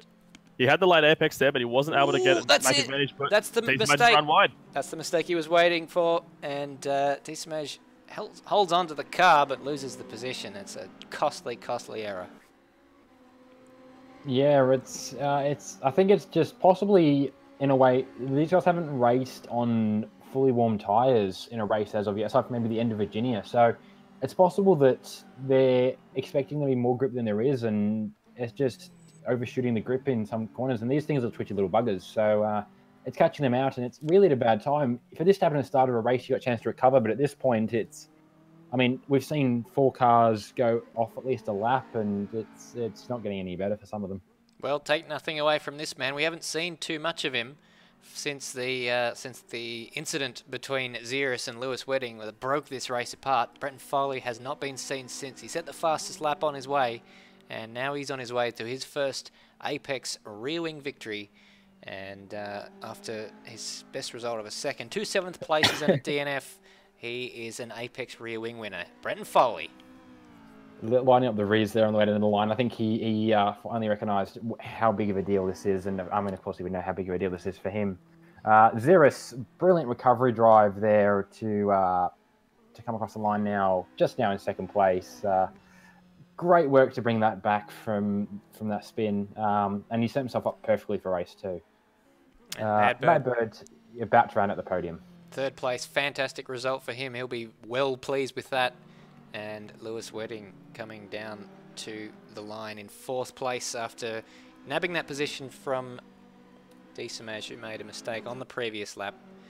Desamaj, the top QVBVR guy.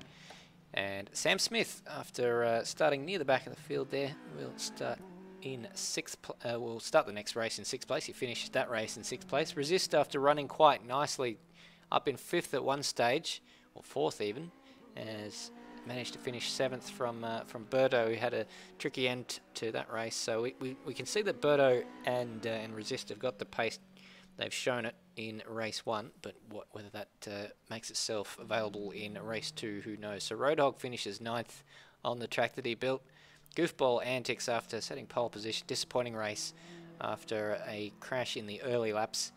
Josh Bagsy, we didn't quite see what happened to him as he destroys his Caterham at a part of the track where there's some very nice donuts occurring, and Nether fails to finish. Yeah, Nether dropping off there on lap 9. We missed what it was. But with the amount of incidents we had, I think it's just the really tight corners catching people out. And it's possible I flicked through cars through the grid just trying to get the heart rate down while watching the Ziras battles.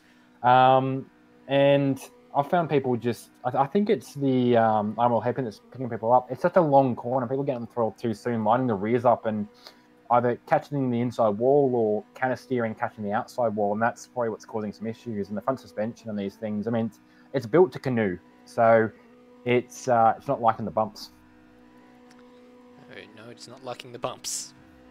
Absolutely, but this is a lot of these guys. It's everyone's first time on this track, I believe. So I think this race too will be a much more conservative affair because all the guys will know a lot more about the track. They'll know a lot more about their limits, especially when racing side by side with other guys.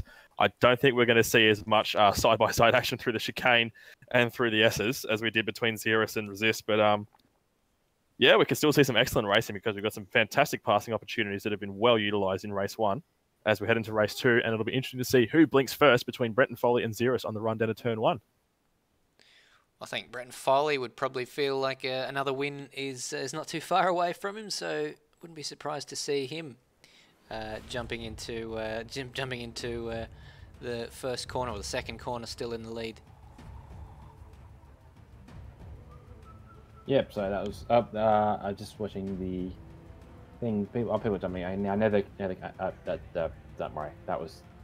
I'll shut up. We'll move on to the points just to quickly update you on the situation after race one of round 3. Ziras with that second place. His worst result of the series, still second place. He leads the way on 120 points from Lewis Wedding. Now Lewis Wedding with a difficult race, fourth place, and Ziras putting Madbird between himself and his nearest championship rival. Lewis lines up in second on 82 points, clear of Sam Smith, who also had a tricky race, finishing in sixth. Berto is just 4 points behind Sam in fourth place on 64.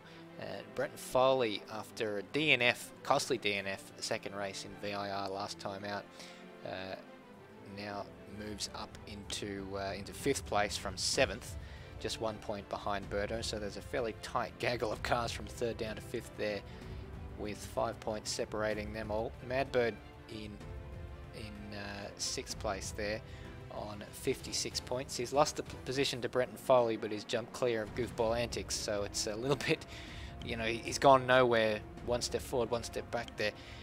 But nonetheless, it does put him 10 points clear of Goofball Antics, so that puts him in good stead. Not too far off some pretty quick guys.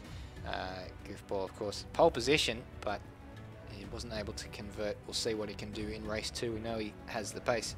Desamaj with his fifth place finish, 2 fifth place finishes in a row now for him, and he's just a point behind Goofball Antics, with Bagsy 9 points behind Desamaj, down in 9th place on 36, 2 points clear of Resist on 34, and then Pablo, the absent Pablo tonight, only 19 points there, just only 4 points ahead of Roadhog and Nether on 9 points. That is the bottom 3 there, missing a couple of races. Yeah, it's good in a way to have some people that at least can part-time, but more full-time runners the better. But we've had some reasons, moves being one of them, why people can't make the races. But yeah, it doesn't give them a chance to show their full pace. Nether's a capable driver, as is I'm trying to remember who else has sat out. Pablo has sat out a couple of races. The quick drivers are just not getting a full chance to show their pace by accruing points consistently.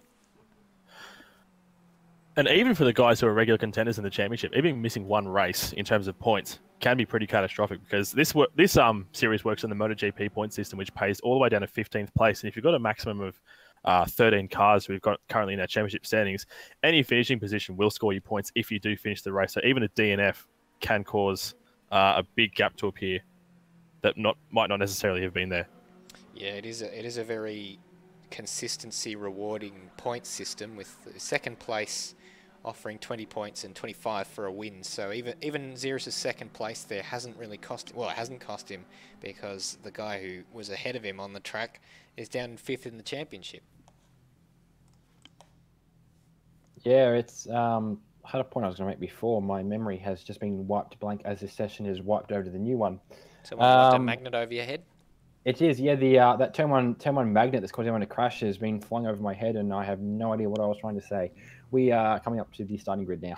We most certainly are. So just well, we've got about half of the grid currently gridded up. The other half sitting in the pit lane, just sort of like wily old foxes, thinking to the guys who've already gridded up, "You nerds," and that is gradually becoming now a minority as the grid finally populates, and we are missing Sam Smith though. We've only got 11 cars on the grid right now. Sam Smith is nowhere to be seen. He's not in the pits and he's not on the grid, so hopefully there's not an issue there. Oh, he's had a rough night. I wonder if he's maybe decided to have an early night. We know he starts fairly early at his job at the pet store. At the pet food store, I beg your pardon. Well, factory, I should say. I'll just continue on another subject. Let's move on to the grid. I was going to ask a question before we started, actually. Just had a thought. Wouldn't it be better for drivers to leave the pits early rather than later to take the weight out of their tanks if fuel consumption and making the distance is not an issue? Well, it depends how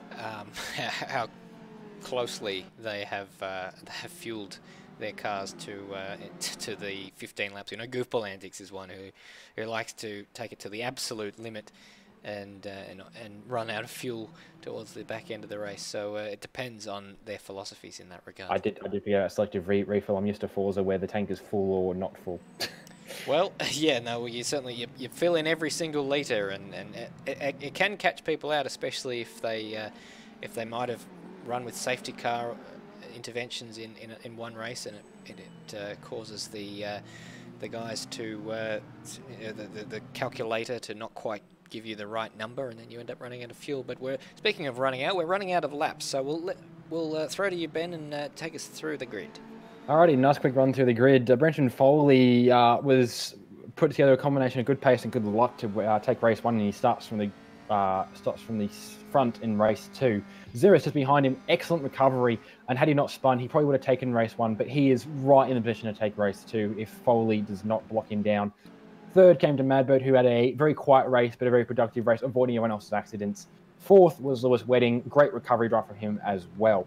Fifth was D. Samaj, and sixth was Resist. Good recovery from him as well, with some issues. Seventh was Berto. Eighth was Roadhog. Ninth was Goofball, and unlucky as hell for him, considering his start from the pole. He has basically reversed his fortunes for this start.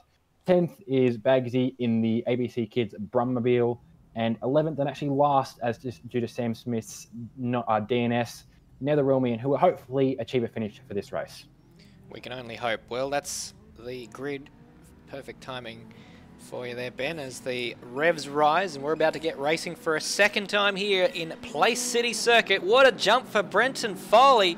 Absolutely on it on these starts he is, and he shoots through into the lead, and he'll have the inside down to turn two if he can manage to keep Ziras at bay around the outside, and it's very, very tasty with Lewis Wedding looking around the outside of Madbird there. Madbird holds on to third place, and Lewis Wedding actually loses out, got out of the throttle, and believe that was D. Samaj moving up ahead of Lewis Wedding. So now Ziras looking down into turn 2. 3 wide action. Birdo making the move up on Lewis Wedding. He made 2 spots there. He made up a spot on resist as well off the start. Brilliant start for Birdo back in the pack, and then a dive. But as I say, Lewis Wedding diving back. And this is a carbon copy of the start between Ziras and Brenton Foley from race 1, taking the first sector of this race absolutely side by side, giving Madbird and Decimage an incentive to get involved as well. What a great start for Birdo, up into 5th place. Goofball Antics just losing a place there to resist. Remarkable action. Madbird and Decimage had a little bit of a touch there in the last corner, but that's about the only contact that we saw. It was relatively clean. In fact, it was remarkably clean. There was no contact through turn 1 that I saw, and everyone kept their noses very straight in order as they head down towards the forward hairpin. Now turn 8 with Brendan Foley in the lead is a big lock-up, and Ziras are going to be looking to take advantage of that as they make the run down through the S's. I thought he'd turn in just a little bit too early there. He took a lot of curb, did Foley, but he's hung on to the lead for the time being. And Brenton Foley, well, his pace, I think he's ended up with the fastest lap of the race in race 1. And he's made a mistake into the final corner. That is so costly. The longest straight on the racetrack, and Ziras is going to get up alongside and on the inside, importantly. Now, what can Foley do? Is he going to switch underneath Ziras? Sorry, I was totally watching a totally different race to the to everyone else, but 4th, 5th, and 6th was busy. Decimage had 2 attempts at a spin around in the last corner. Birdo chucked up right behind him. It gave Lewis Wedding the perfect run, who has capped them both before the turn 1. And barring a dive, as I say, Birdo not taking a dive. Their smart move, but Lewis Wedding went sideways and they're going too wide into turn 3 anyway. And now Foley managed to get back up the inside of Ziras somehow into turn number 2. And again, they're going to go side by side. And the next corner is a left-hander, so that gives Ziras the advantage. And now Ziras leads the race. Those 3 that you mentioned earlier, Ben, who were battling through turn 1, they very nearly went 3 wide as I was watching them there. But I think they all thought the better of it. They've learnt their lessons from the first race, and they're all going to keep their noses very tidy. Yeah, Foley let the rears up on the not snow there. He got a nice cutback through turn 3. I was watching him through the tunnel and was keeping on the back of it, Ziras, but it's just little mistakes that are creeping in that. Oh, lock up for Lewis Wedding. Birdo's got up underneath him through the S's. They're going to go side by side. Who's going to yield out of Wedding and Birdo? It is Wedding and Birdo. Birdo gave him the room, but then he just tagged the outside wall, and they're all checking up behind him. This is giving Madbird another break and a bit of a slide there for Birdo. Decimage looking to take advantage, and look at them all. They're not stretched out at all. I was going to make some comment about them stretching out like a piece of chewing gum, but this is a chewing gum that's in its wrapping. Yeah, Resist jumping onto the back of this now 4-car train, and Goofball recovering quite well from his poor race 1 start. He's sitting up in 8th, and he's got the knife and fork out ready to feast on this 4-car pack. Yes, Resist is sitting at the back there. He's looking like a 4th place is on the cards in a matter of corners almost. Who's that? That's right. That's Birdo. Lewis Wedding's gone up to 4th as a result. But if this sort of action continues, Resist and even Goofball, who's in 8th and right on the back of Resist. Resist having a look down the inside. There's no way through. Goofball Antics thinking, what on earth are you doing? Somebody went for a dive and somebody dived on the diver. There was no room, and there was somehow room, and I don't know how that didn't involve in like 25 flying wheels. Got a strange picture in my head of someone wearing a snorkel and then someone up alongside him with a scuba suit on. The diver becomes the divee, and Birdo, my goodness gracious me, down into 6th place. So Decimage in 5th, Lewis Wedding up in 4th place. Madbird shaking in his boots. Oh, and we've got a change for the lead. Foley has got up ahead of Ziras. Yeah, it's we missed that and everything else happening, but I just caught the end of it. Ziras powering out of the wall, but Foley now back up on him. And as I said, Ziras may turn out the winner of this race, but it will, as Matt mentioned, this won't be an easy win. This track does bite back, so. Guys, I have to say, I completely forgot there was a race for the lead. I was watching the midfield because there's a battle almost from 4th all the way down to 11th, and Nethers jumped up to 9th as a result. He was sitting patiently at the back of all those guys, just waiting to capitalise on any mistakes. He's made 2 places up, so good work by Nether. Unfortunately, Resist in the pit, unfortunately. He's, I think it's the 2nd race. No, he actually didn't take it to the pits last race, but he has this race, which is a shame. unless there is a safety car or something major, he will not get a chance to show his excellent pace in amongst other cars. He did some brilliant battling in the mid-pack, and he should be proud of that. So it was down at the Ford hairpin on the previous occasion that the Ziras went wide, and Foley, without missing a beat, was close enough to take advantage of that mistake and set his fastest lap on the previous time around. But Ziras is hanging on the back of him like a bad smell right now. And Foley trying to get the deodorant out, but he just can't manage to get the lock undone. No, that deodorant is stuck firm in that gym locker. It is not coming out, and Ziras is not going away anytime soon. Now, meanwhile, Madbird coming under an... Let me finish that sentence. Under an enormous amount of pressure from Lewis Wedding. Yeah, Lewis still recovering better. He's taken the smart plane away. He's stretching his recovery out over 2 races, and I dare say that we're going to see another 3-car pack like we saw at the start of race 1. Hopefully not with the same end result. Return of serve for Ziras, fastest lap of the race for him this time around, and he didn't make his way past Fall. Oh, a bit of a bump in the first corner, is it? Maybe? I don't know. It was very, very close. It was inching further and further and further, and they were both a little bit uneasy in turn 1. They didn't want to bump, but Ziras is right there. He's poised, and he's lunging into turn 2, and he's got him. He's got the lead, and he's streaking away. Got to be careful. With a lunge that big, he'd be doing his hammy if he's not too careful, but he's done it nicely, and the lead goes to Ziras. Yeah, I think Foley was smart. He came around his mirror, saw that coming a mile back and thought better of trying to block it off, because had he blocked it, it would have been nothing he could do. Ziras would have locked the brakes and then would have sent them both off. And he's been the beneficiary from accidents before. I don't think he wants the shoe to end up on the other foot. Now, we didn't see where it happened, but Lewis Wedding has made his way past Madbird for the final spot on the podium. Madbird keeping with him and hoping that someone up ahead can make a mistake so he can get his second podium finish of the round. Birdo not too far behind, though. Yeah, Lewis Wedding, I think, took a dive into the braking turn 1. He's probably the second best into braking, especially amongst his drivers around him under braking after Ziras. Oh, a little bit of a moment there. Goofball antics getting a punt from Decimage. The 2 QV guys absolutely close together, and some compromised lines through the S's. This is going to give Goofball Antics a bit of a headache with those 2 guys behind him trying to take that position off of him. As fastest lap again goes to Ziras, down into 32.9. Well, he's already got a gap of 1 second, and he's just checking out, isn't he? He's got that fastest lap, like he said, and it looks like that's not going to be the last fastest lap that we see from Ziras today. Dearie me. Well, I don't think he's left his... left any unexpected items in the bagging area, because he has checked out. Brenton Foley, 1.2 seconds, seemingly with no answer, as Birdo now takes a looks down the outside. Oh, he locks it up, and he was trying to make the move on Madbird and just outbraked himself.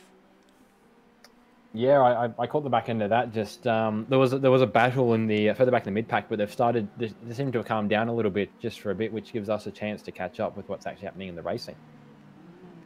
I got to say, though, Ziras and Foley are both at the front going absolutely hammer and tongs. I watched them both go through turn 4, and I saw Ziras touch the wall in the exit, and I thought that his margin would start dropping drastically, but I went back to Brenton Foley and saw him kicking the back end way out. So they're both planting their foot. They're going attack, attack, attack, attack, attack. They're trying to get as fast as they possibly can to each other, and, geez, it's going to be some exciting racing at the front. Oh, Brenton Foley's almost around! He's caught it safely. Yeah, that was remarkable. That gap was down to 0.5 of a second. I was about to say Ziras must have forgotten the milk. To extend my checking out analogy, but Ziras obviously pushing the boundaries and Foley equally so, and I guess the long and the short of it is the gap is around about the same as it was on the previous lap. Although at the moment Foley is catching a little bit because Ziras made a slight mistake there. The gap's gone to just under a second, so it's a negligible amount, but it was about 1.2 seconds in the lead up, so Brenton Foley's found a couple of tenths just from that last corner alone. Ziras hasn't had his Foley inoculation because Foley is catching. Oh, wow. Further back in the pack, Goofball still working on that recovery. Currently 6th place, up behind Birdo, who just made love to the outside wall at turn 1. So I expect to see Goofball smash up the inside of Roadhog there, and in the end Roadhog hangs on to the position 7th and 8th, those two fighting hammer and tongs. They're the only two-car team in this grid. Oh, big mistake, big mistake for Decimage, for Roadhog, I beg your pardon. Decimage gets to position, he's the beneficiary there. And it's all fallen apart. No. Oh, Decimage as well. A corner around the corner, he spun it. Maybe he felt sorry. He missed old Roadhog. It's, what is going on? I believe the term is crashing in sympathy. Yeah, apparently so. But speaking of crashing, although I don't say it's going to have happened, Nether and Bagsy both sitting in the pit lane at the moment. Nether, maybe just this track's just not suiting his driving, and it's catching him out. Bagsy as well. I've got to draw your attention to 4th, 5th, and 6th, the battle, because this is absolutely remarkable. Birdo's made his way past Madbird after that mistake we saw about a lap ago. Goofball Antics also making his way past. Now, we're not sure whether that was because of a mistake for Madbird or something like that, but Goofball Antics is now having a look down the inside of Birdo down into turn 1. Yeah, there was a lack of speed there, but Madbird's had an abundance of speed. It was Goofball on the inside wall, Madbird on the outside wall, and Birdo's checking out just a little bit, but he can't do much about it. Here comes turn 2. Yeah, there was two very interesting lines through turn 1 for those two guys, and I thought Madbird was just going to do a Brenton Foley there and just shoot straight up the middle and take both of them. But they're all staying roughly in the same positions as they head into turn 3. Birdo's still ahead. He clips the wall just a little bit, but I think Goofball Antics had a bit of a slide as well. So at the moment, it's still Birdo 4th, Goofball 5th, and Madbird 6th. I think we're really seeing what does and doesn't work through turn 1. That the inside line would be on paper the right way to go because you have the inside for turn 2. But if you do that, you seem to just lose too much speed, and then the car in front just drives away. So you've got to try and force the guy on, or the guy that you're battling, that you're trying to overtake, to take the inside line so that you can take the optimal line and then try and switch to the inside before turn 2. It's very, very hard to do, though, as we've seen. Big lock up from Birdo into turn 8 there as they head through the S's, so that could result in some position changes at the final turn or potentially down the main straight. Team QV are back on it again. Decimage is again pressuring up on the back of Roadhog. Hopefully no sympathy spins this time around. Hopefully not. Well, they're kind of all on their own now, about 7 seconds behind Madbird in 6th and best part of a minute ahead of Resist, Bagsy and Nether, who've they've either all toured the pit lane or had some other issue that's hampered their progress rather significantly. So we've got those guys, then the midfield battle, and the lead actually still only 0.7 of a second separating Brenton Foley and Ziras. Yeah, they're both very consistent times, I'm noticing. As Ziras runs wide, he hits the wall, it's very close. Foley's around the outside. I spoke too soon. Ziras is now back to second, but it's close. He hasn't lost a massive amount of time. He's still in this. That was perfect for Foley. The seas parted, and Ziras was just in the perfect part of the track. He's not going to block Foley in that regard, in that situation. If he had tried to, it probably would have looked a bit silly. But now Foley's nearly around. He tried to. He hung on to it there. Just to finish my point there, the racing line was open for Foley. Ziras spun in such a way that it was there. But perhaps, if Ziras had thought of it during his spin, he may well have just tried to close that route off just a little bit. But might have been harder to execute than it was to think of. No, I knew it was going to go bad. Goofball was passing Birdo up on the inside through the S's, and Goofball ended up just pinning off. Birdo's made a mistake in the final corner, though, and Goofball Antics is going to go straight back through. Straight back through? Yes, he will. I thought you'd missed that, but he's clear. No, I'm an eagle eye for catching those. He's clear by turn 1. He needs to go back and take the racing line, otherwise he's going to have that tricky inside line through turn 1. Birdo's going to have a counter attack here, and if he gets enough momentum, we'll have a look down into the inside of turn 2, but Goofball Antics is wise to it, and himself you're going for the inside. Now this is the tricky bit. If you're Birdo, you've just gone off the track a little bit, but actually he's got better drive almost going off the track, because if he hangs it around the outside here, he's got the inside for the next corner.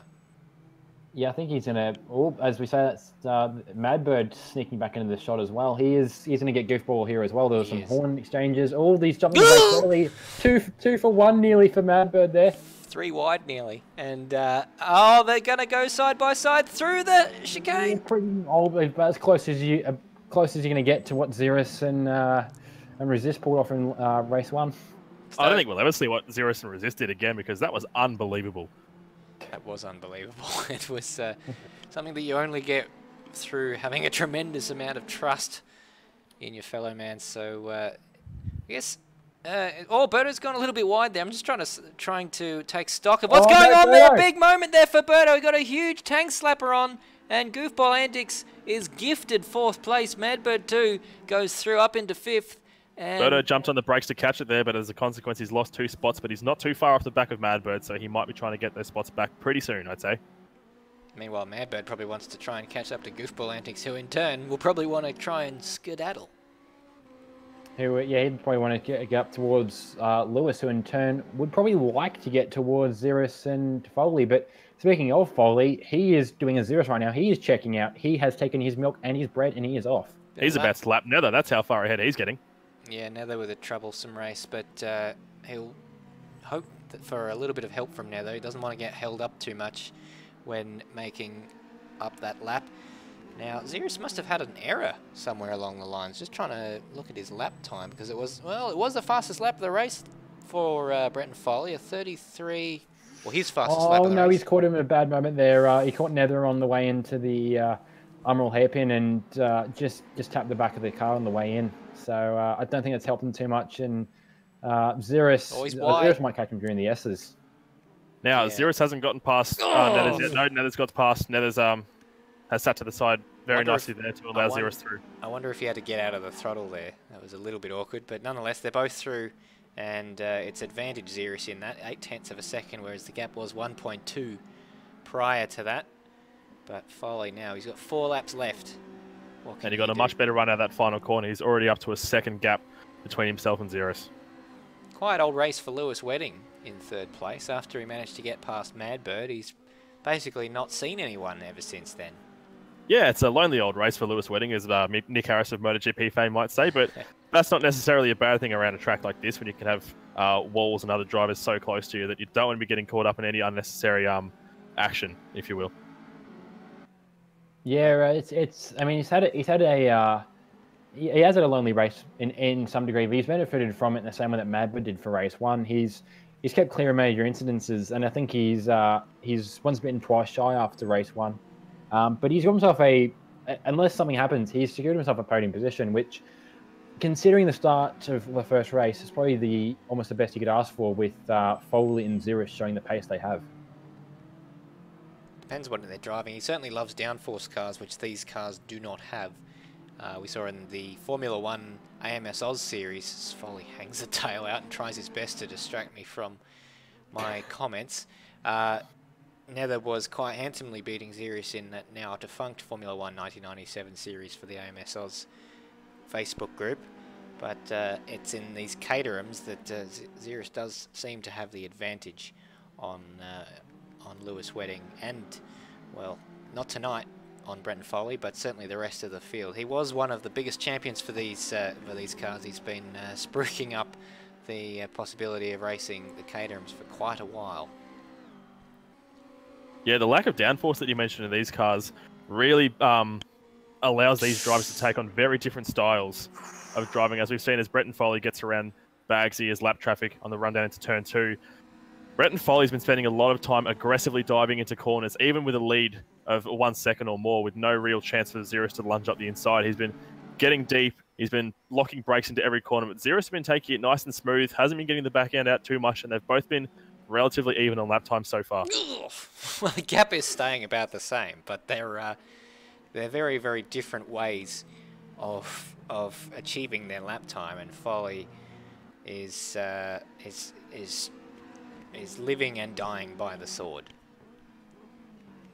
Yeah, it's interesting to note, just looking at some of the lap times they're pushing out, Nether, slightly a lap down, he's actually not falling too far off the back of this, of the 2 leaders that passed him a couple of laps back. He's actually now catching up on the back of Bagsy. And you've got to walk before you can run. So making up a position is a good stepping stone to making up a win. Bagsy's hemorrhaging time at the moment. He lost 3 seconds to Nether on the previous lap, and then he's lost another 2 seconds in the first sector of the next lap. Although having said that, Nether's just had a scrappy middle sector, so we'll wait and see how that one turns out.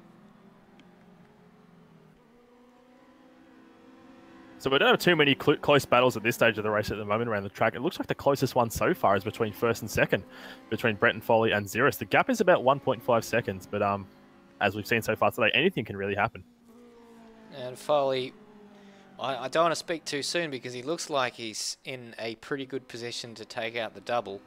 And watch yourself there. What a turnaround! Well, I have to say what I'm looking at. He has a 1.4 second advantage. I wonder if he'll just try and nurse it home at a certain point because he has been driving on the ragged edge. His goal to try and get me to say a swear so far has not eventuated, but it looked up until recently like he was still trying to do that. I think he seems to have just eased it off, and in fact, I don't think it's too early to do that because Ziras has just closed into within a second again. It certainly is. There's certainly so much nursing you can do when you've got Ziras hot on your tail, putting the pressure on it. We've seen in the last race with Lewis Wedding, Ziras is a master at putting pressure on a guy in front if he needs to get by, and it looks like they're pretty close now. 7/10, 6/10 is the margin as they go through turn 7, and Ziras might be on the back of Brett and Foley before we know it. Well, that's the mistake. That was the mistake that Ziras was waiting for, but Foley manages to get the drive down through the S's. It's less than half a second between Brett and Foley and Ziras. I certainly did call it too early. It was 1.4 seconds. It looked like Foley had it run and won, but for the time being, well, it's a lap and a lap to go, and your guess is as good as mine as to who's going to emerge victorious in a minute and a half. Yeah, it's anyone's game. I would have thought with the mistake that Ziras were well positioned, but I'm going to have to eat my words as I'm saying them, because he didn't get a run down the front straight. He is going. I'm sure. I bet he's going to have a no. He's not close enough to have a dive there. Absolutely not. But he's mighty close. Foley's got to step on the gas here. Now Ziras is close enough to have a little bit of a distracting feint to the inside. But Foley round. No, he's held onto it. It's side by side. Foley has the inside for the next corner. But Ziras is going to try and drive around the outside. They go up the hill now. A little bit of a switchback. Foley got the back. Lost the back. And that was all that Ziras needed to go through the tunnel in the lead. And Foley loses the lead on the final lap of the race. Can he do anything about it? I was almost going to say Brett and Foley was the luckiest man in Play City when he made that lose and he just managed to scrape it, hold first place. But as I was thinking it, he lost it in turn 4 and now he's sitting right behind Ziras and the gap seems to be widening just ever so much. Oh, he's almost lost it through turn 8. He's really lit up the back tyres there. I don't think he's going to be able to gain too much ground on him on the run down to the final turn. It's on Ziras here. Ziras has got to perfectly execute the final corner. It was the previous Ford hairpin that Ziras had a few issues with tonight, but he's not had any issues around the final corner, and he's done it perfectly and snatches victory on the final lap of the race from Brett and Foley. 0.7 of a second the advantage. What a finish. Yeah, brilliant drive by Brett and Foley, and just couldn't get there in the end, but he was full pressure the whole way around, and still a great result coming out with second. Lewis Wedding, brilliant recovery drive to third. Great recovery from Goofball, who finishes 4th. Yes, I was about to say, great recovery to Goofball, who had, unfortunately, a bit of a quiet race, but good to see him back up there. And Madbird running at top 5. Yeah, Birdo finishing in 6th place. Roadhog recovering up to 7th after falling back a little bit earlier on in the race. Desamaj still coming around to finish 8th. He was quite close to his QVBV teammate earlier on, so I don't know what happened to him in the final stages of the race. And he's just coming around the final corner now. Bagsy and Nether already finished the race. Bagsy managed to hold off Nether and resist the final man on track. Yeah, you do have to feel for Resist because he was running really well, especially in race 1, up in 4th place, dicing with his brother Ziras there. And to finish in 9th, he won't be too happy with that, but he did finish. He's got some points in the bag, and they could be, pretty crucial if he's looking to challenge later on for higher championship point positions. Yeah, exactly. Yeah, I mean, he's proved out the pace, and this is a tricky circuit to execute pace from. As we see, between this race and last race, a number of drivers ending up down the pack through contact with the wolf and pushing it too hard. But he managed to balance that fine edge. Not quite as good as the front runners, but he showed pace that is going to put him further up the field in future races. So I think he has the self confidence now to say to himself, "I can go for those positions." And yeah, should definitely put him in good stead for further races. Certainly will. Just finishing off the points, and we'll be able to update you very shortly indeed. We've actually got some drivers now jumping into the commentary box, so we'll jump to our third place finisher for race 1, Madbird. It was a chaotic race, but you managed to keep your nose clean and running second in the early stages, but Ziras closed you down in the end. But nonetheless, you must be pleased with third place there. Yeah, first podium in a couple of seasons, which is nice. Basically, keeping my nose clean is all I did. I wasn't particularly fast, and as Ziras was closing up on me, I looked at the people behind him, and they were about 12 seconds back, and I thought, you know what, I'm not gonna be silly. He can have second place because it's inevitable anyway, and I'll just trundle along home in third. And yeah, I was happy with that. Well, congratulations on third place, your best result of the series, and puts you in a good position championship-wise. Thank you, Stairs. My pleasure. Moving on to our second place man in race 1 and our winner for race number 2. Ziras. Now we saw you get into Lewis Wedding trying to redress the position down at the Ford hairpin in race 1, but in the end looked like he took a bit longer to recover than you were expecting, so you just decided to try and recover as many positions as you possibly could, and you did a mighty job to get back up into second from there. Yeah, I'm not sure how penalties will be handed. I expect maybe a 5 or 10 second one. But yeah, going into that, I misjudged Lewis's braking point and went a little deeper and just nudged the back of him, which was enough around that corner because it's slightly off camber. Other than that, it was all right race. I flat spotted my tyres the lap after that, chasing down the rest. So I was driving on 50-cent pieces for the rest of the race, which was awful. And then yeah, caught Madbird in race 1 and just licked it. Well, there you go. We saw you had a couple of issues, and there were, I guess, a couple of things we didn't catch off on the broadcast, and you and Foley swapping positions a few times as a result. Yeah, it was. We were side by side pretty much the whole race, except for maybe 4 laps to Wood, where he got away from me because, again, I flat spotted my tyres just breaking into the hairpin, and yeah, there's no grip on flat spotted tyres on a bumpy track. And then yeah, last 2 laps, Foley started slowing down somehow, and I managed to take it on the last lap. You certainly did. So tell us about that last lap pass. It looked like Foley might have made a bit of an error, but you were close enough to cause or to capitalise on that error.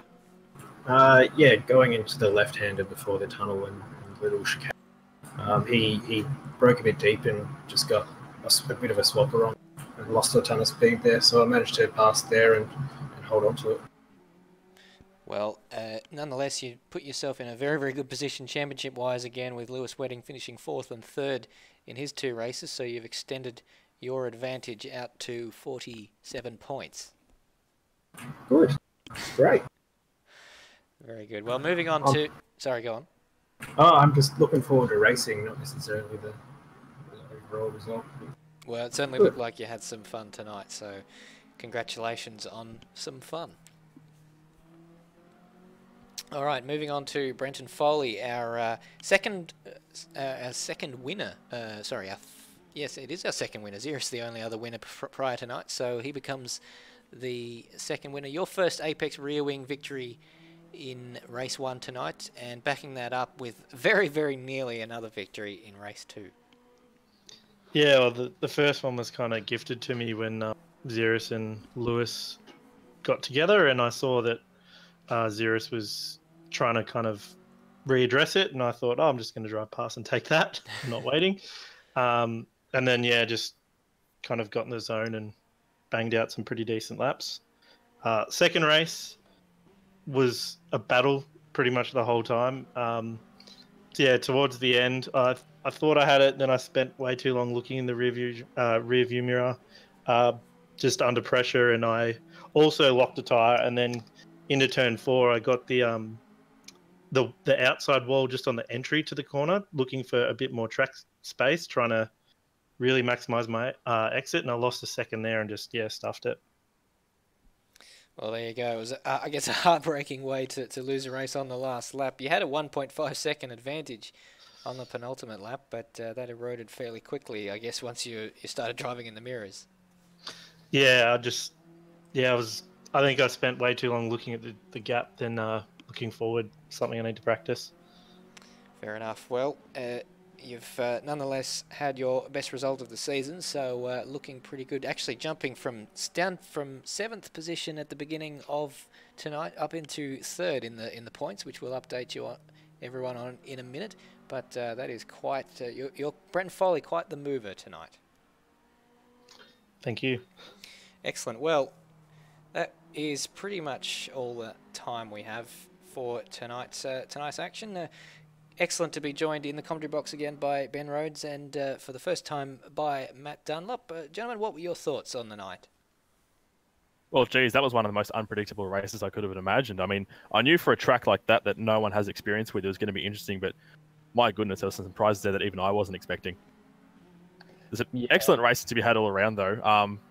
Definitely racing in places you wouldn't expect it. The chicane down to the S's, some of that ludicrous movement there that we saw. So it was some great spectating, wasn't it? Yeah, I can't agree more. With the combination of not seeing the track and it being a street circuits are notorious for causing excitement in one way or another. And I think this has given me the biggest heart workout so far. I guarantee these guys are going to find a way to up that across the season. But this race, you just couldn't. It was hard to move away from the action to look at anything else because the action was so. I think intoxicating. That's not even the right word, but you just couldn't look away. And it was some of the best racing I've seen for the amount of track space they had. Move of the night, if I can award one, goes to anytime Ziras and Resist were next to each other. Those guys pulled off moves that shouldn't have worked in any way, shape, or form. It could only be pulled off by having a connection such as theirs. So move of the night to those guys. Yeah, that image of them going into the tunnel chicane side by side will probably be etched in my memory for some time to come. Exactly, same with me. Well, so we go from this circuit, Place City, which is completely unknown to all the people who are participating tonight, to one of the most prolific circuits in the world, Laguna Seca. And it's easy to say that one driver, maybe possibly Ziras, judging by his experience in the last two rounds at Curitiba and Virginia Raceway, might streak away. But it's such an exciting circuit with so many dynamic parts to it that anything could really happen there as well. Well, that's exactly right. North American circuits with undulation abounds, and I would expect, given the sort of action we saw at VIR, Laguna Seca will provide no end of entertainment. Yeah, it's Laguna Seca is a great track. It'll be interesting to see how these guys tackle the corkscrew, but it's a good change. We've gone from Curitiba being a tight track to Virginia with plenty of room to this one being an even tighter track to Laguna Seca offering even much more room. So it will allow some quick high-flying racing. It is a full proper racing circuit. There is some great high-speed corners there, so it'll be great racing. But I do want to drop in that unfortunately I would not be here for it. Family commitments are getting in my way, as I've had for some of the races. So I'm going to miss probably some of the most exciting racing left in this year. But Merry Christmas and Happy Holidays to everyone watching. Thank you very much, Ben. We will see you in the new year, but fear not, of course, because Matt will be joining us for that round 4 action in Laguna Seca in 2 weeks' time. Next week, of course, we've got some very, very special videos coming your way. Or one video, the next round of the Formula 1 series will be available next Wednesday, so don't miss that, while the guys do some Stadium Super Truck action. And I believe, I'm not jumping the gun and saying they'll be throwing out some invites to anyone who wants to join for that action. Not being broadcast, but just a bit of fun. as the guys take a bit of a break from the Caterhams. All right, well, that pretty much wraps us up, and we will see you next round for all the action in round 4. This has been Stairs, Ben Rhodes, and Matt Dunlop bringing you all the action. Thank you very much indeed for watching. Bye for now.